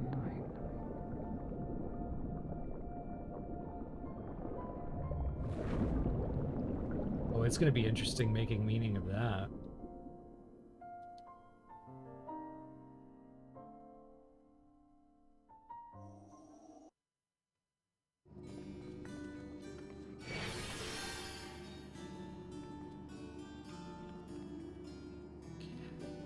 The fact that that was like the visual motif Final Fantasy X used for Rebirth makes me a little biased in terms of interpreting that line, but I think it'll be fun to interpret that line going forward, like 5 years from now.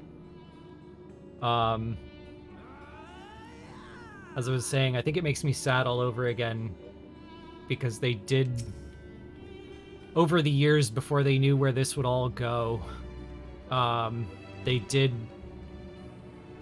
talk a lot about how the moon hates the star and Zodiark is filled with rage and ether under containment really does just want to explode, and that the Zodiark that we would have met was probably nothing like the Zodiark he would have wanted.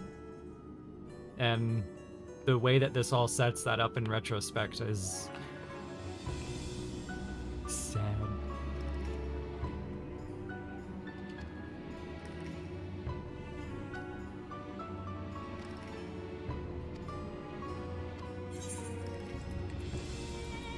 Crit. Oh, I got them all. Yeah.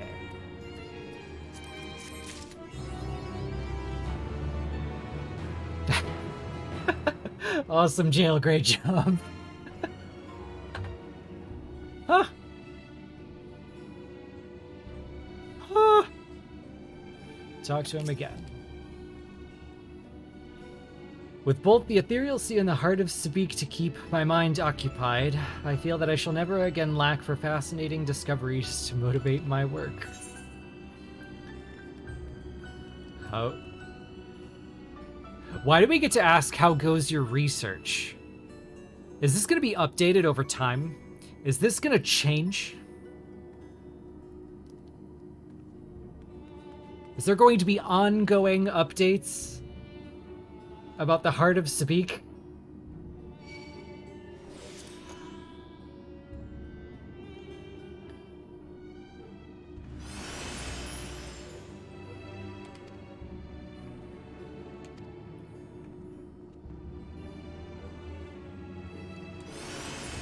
Oh, man. Oh, man. Yo, it would be funny if they moved the time bubble in 7.0. It would be hilarious. They've all but said that they really just, they don't care about the time bubble. They hope that we'll understand that it's annoying, and they sometimes find it annoying, but it's like a sacrifice for a greater good. But if there was ever going to be a time to pop it and go, hey, we've decided on a canon amount of time that's passed, there you go.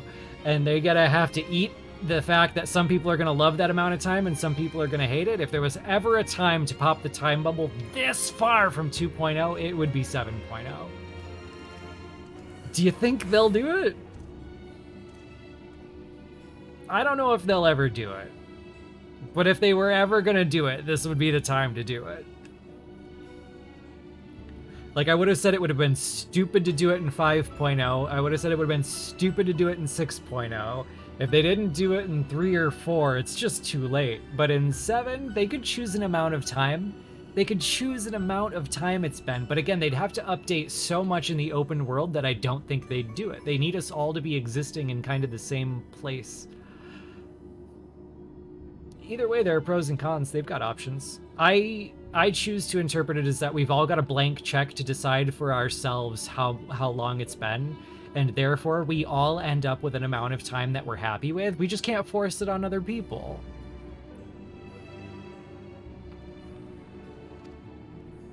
Oh, wait, what's this?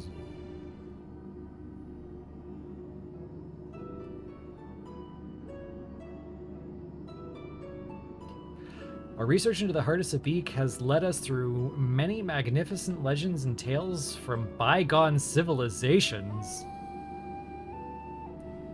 which mention or at least hint at the presence of Athena, Orosite, and the High Seraph.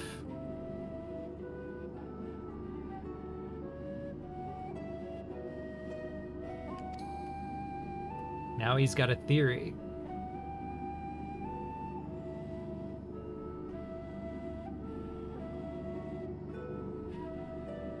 Although we do not know the precise timing of the High Seraph's visit to the star, we do know that Athena somehow came into possession of a mysterious crystal said to be the source of a destructive magic known as Ultima. She gave it the name Orosite. The heart of Sabik contained not only Athena's memories, but a concentration of ether not unlike anything we have observed. Even a small portion of it could level mountains. It was supposed to be like pure darkness, wasn't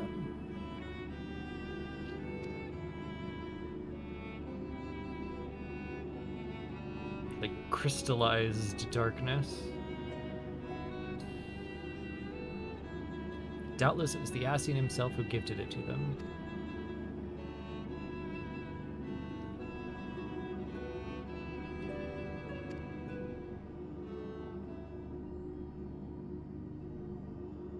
Returned to La Habrea's clutches soon after the calamity. The rest hardly bears going over again.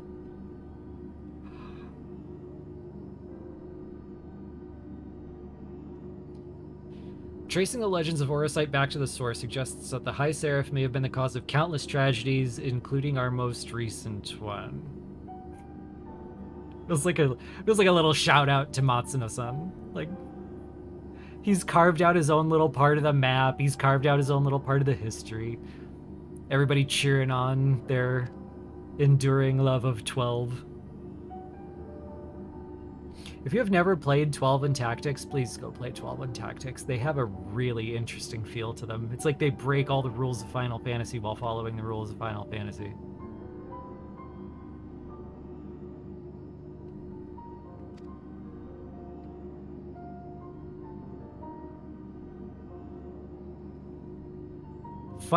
Funny story about Yoshida-san's worship of Matsuno.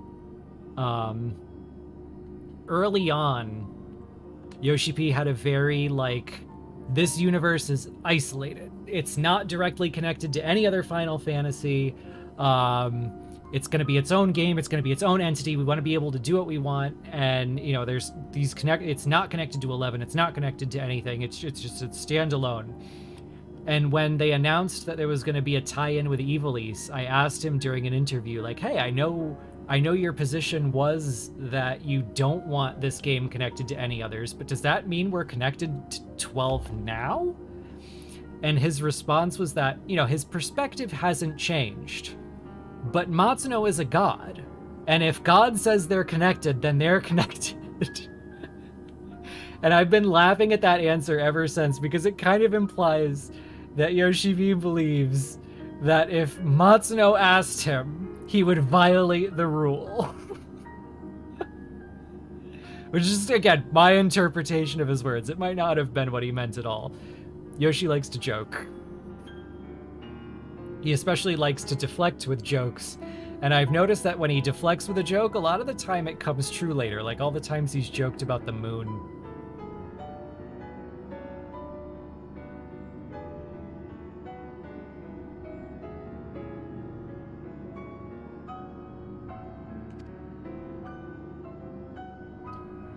Pandemonium may not have been built as a prison to contain the creations, but to contain his very own wife.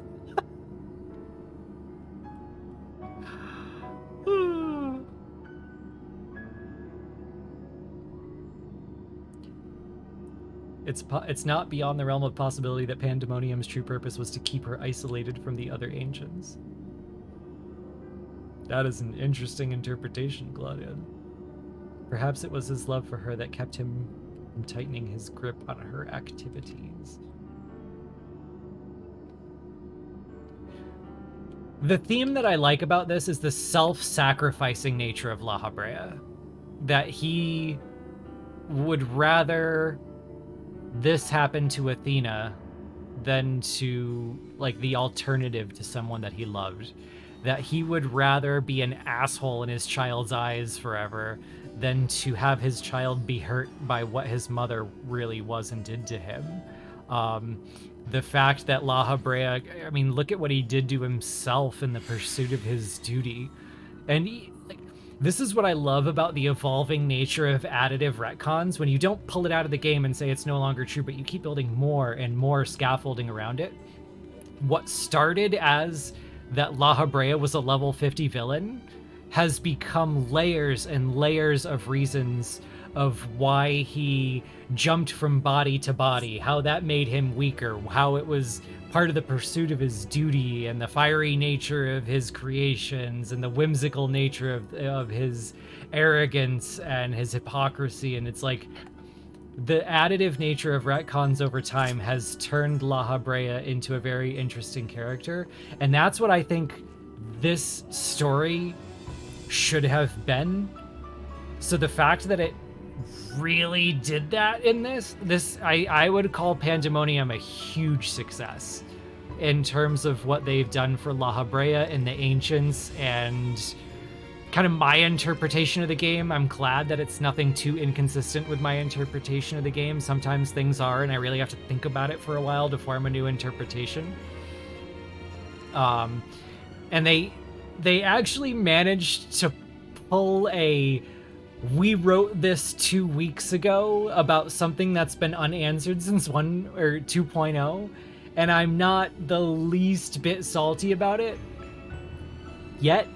Maybe I'll go through all the translations and I'll think about it from more angles and I'll be like, but I think this might have worked.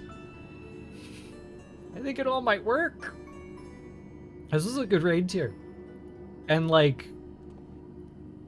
again, even the stuff that I'm salty about, I will try to find a way to make peace with and love, because I love this game and I want this game to survive and thrive. And if it takes multiple Q&As to get to a point where everything makes sense, then that's what it takes. I don't care. It's been a very fun journey. I think the one we joke about a lot is Neil Frayne, because he was tied up in a story for the original 1.0, and they just threw him in an alchemist quest and were like, oh, you must have been trying to warn him about Talamud. And that's a great answer that makes a lot of sense, but at the same time, Rockel and I are just sitting there like, so wait, there's more dialogue. Who do I talk to for even more dialogue?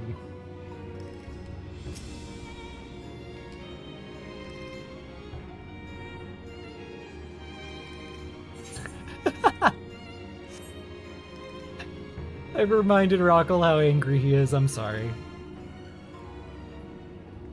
You think I'm done with it? Okay. You're saying to watch the phase 12 transition? Can, like, you get some... Where is it? Where do I get it? Like, you want me to watch it now, live? Did anybody, like, DM it to me or something?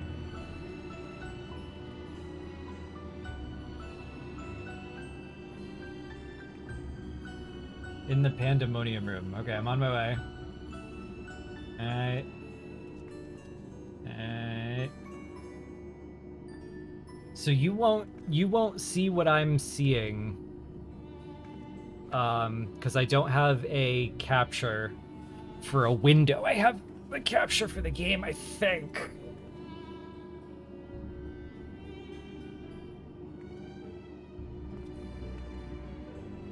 Is this it? Yeah, phase 12 transition. So you could probably hear me listening to it. Yeah, Protean, yeah. What? Oh, it's me! It's Little Zines! Wait, Yoshi did they P! Don't look at my screen! Did they just- Yoshi, it's not my fault! It's not my fault, Yoshi P! No! What the? This isn't my fault!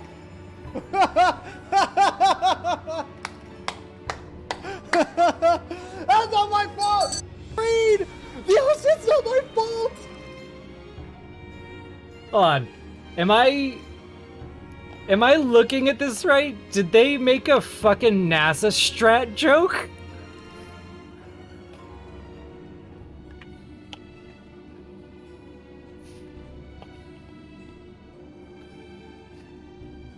Whoever did that needs a, like, you should just be allowed to retire. That's like Sonic the Hedgehog level of being able to make a joke about yourself. I got to applaud that one. They're not always that cheeky about being able to make fun of themselves. So I like that. That's very funny. I thought you guys wanted me to watch it because it was going to be something like lore involved. So is there anything Pandemonium related that we haven't covered yet? Oh, I watched the wrong thing? Wait, where's the wrong clip? Hold on. What's the right clip?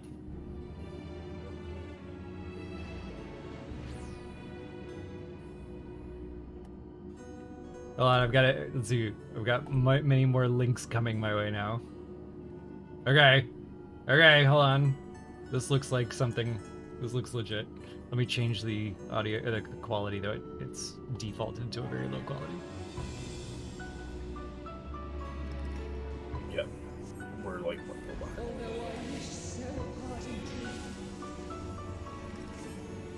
It's the heart Sabik. Ew. Oh, it is? It really is. That's pretty cool. He's passing the kidney stuff. Oh, she's skipping. What? No, it's you. It's not you, it's me. Ew. Any flaws? Any flaw having? Oh! Rainbow! What the hell? The fuck? Double rainbow. Charms, dude. With a huge snake. You'll do the fuck. Ma'am? Got a little She crown. got a She's got hat. the mentor crown. Yeah, she's got She the opened fucking her eyes! Burger King crown. Burger Alright, King. what are we doing? What are we doing? All right, wall boss. What the hell? That is the weirdest thing.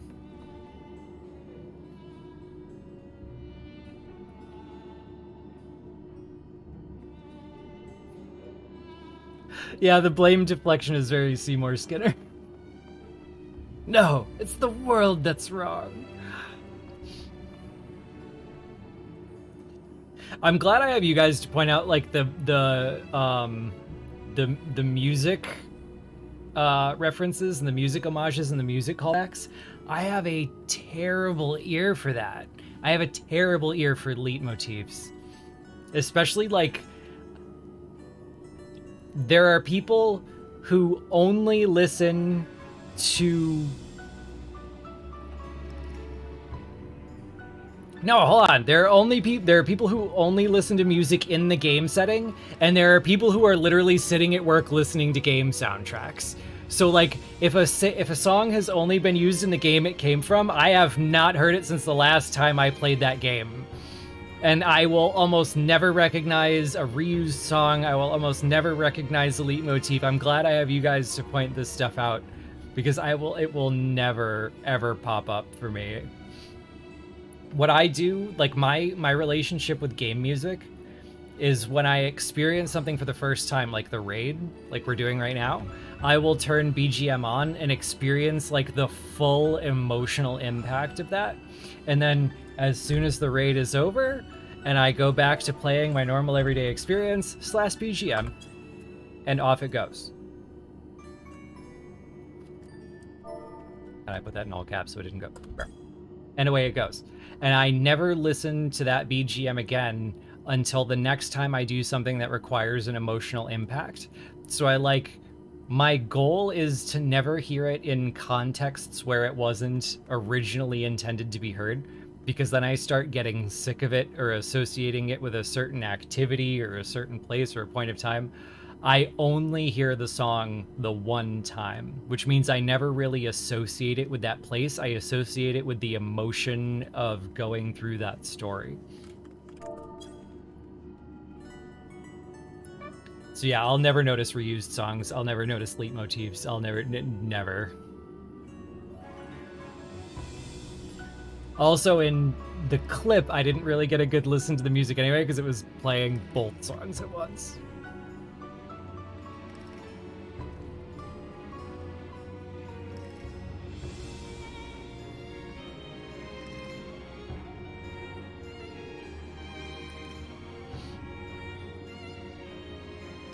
The one consistent thing is that they can't miss. Not true, you're always pointing out Tears of Mordona. Oh my god. And no, it's what is the name of the one, the Kurthus one from 1.0? I don't remember the name of the song, because I don't listen. Unspoken. Thank you. Unspoken is the one that I always like, because I used to I associate it with Gathering in 1.0. Waiting for Downey Dunstan.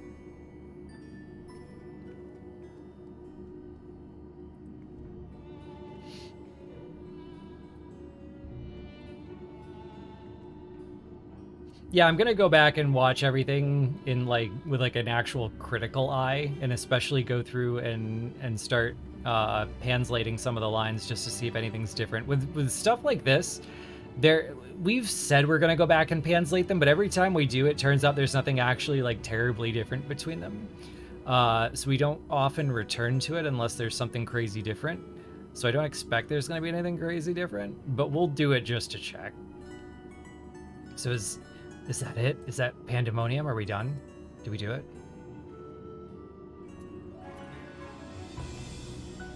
Knee-jerk first reactions. I'm actually pretty impressed with this one. This is a good raid. I'm gonna have to read it a few more times and kind of let my brain wire some stuff together, but first impressions, I'm okay with it. I'm sure there was a couple things I misinterpreted or read wrong along the way. So, next time we got the end of the 12 raid. We've got the end of Myths of Eorzea. We get to see how... I mean, it looks like they're going towards confirming, hard confirming, that these were the Vinaz friends from Elpis. There's really that explanation of which one was which, including the Watcher and the repeated line about the brother. I think that kind of sets it up to be our counter-convocation theory, but I look forward to running the 24-man with your company and seeing how interesting that's going to be too. And we got a few more months before that pops up. What is it, June? Oh, it's going to be post FanFest. So really, we're going to be going through the FanFest stuff first.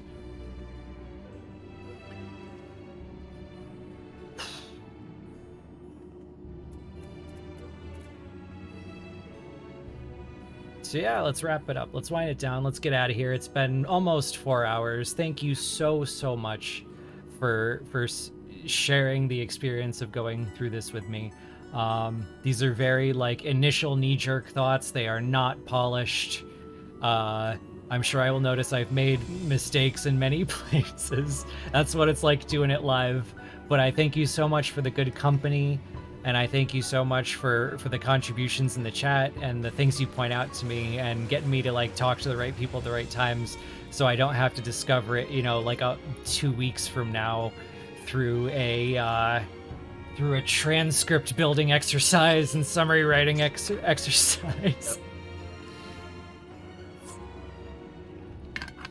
One last hydrate for the night.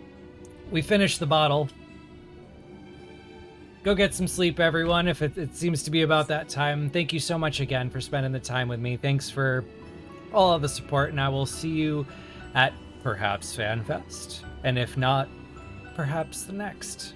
So, as always, Crystal Mom and I love you, everybody. We will see you at the next. Have a great night.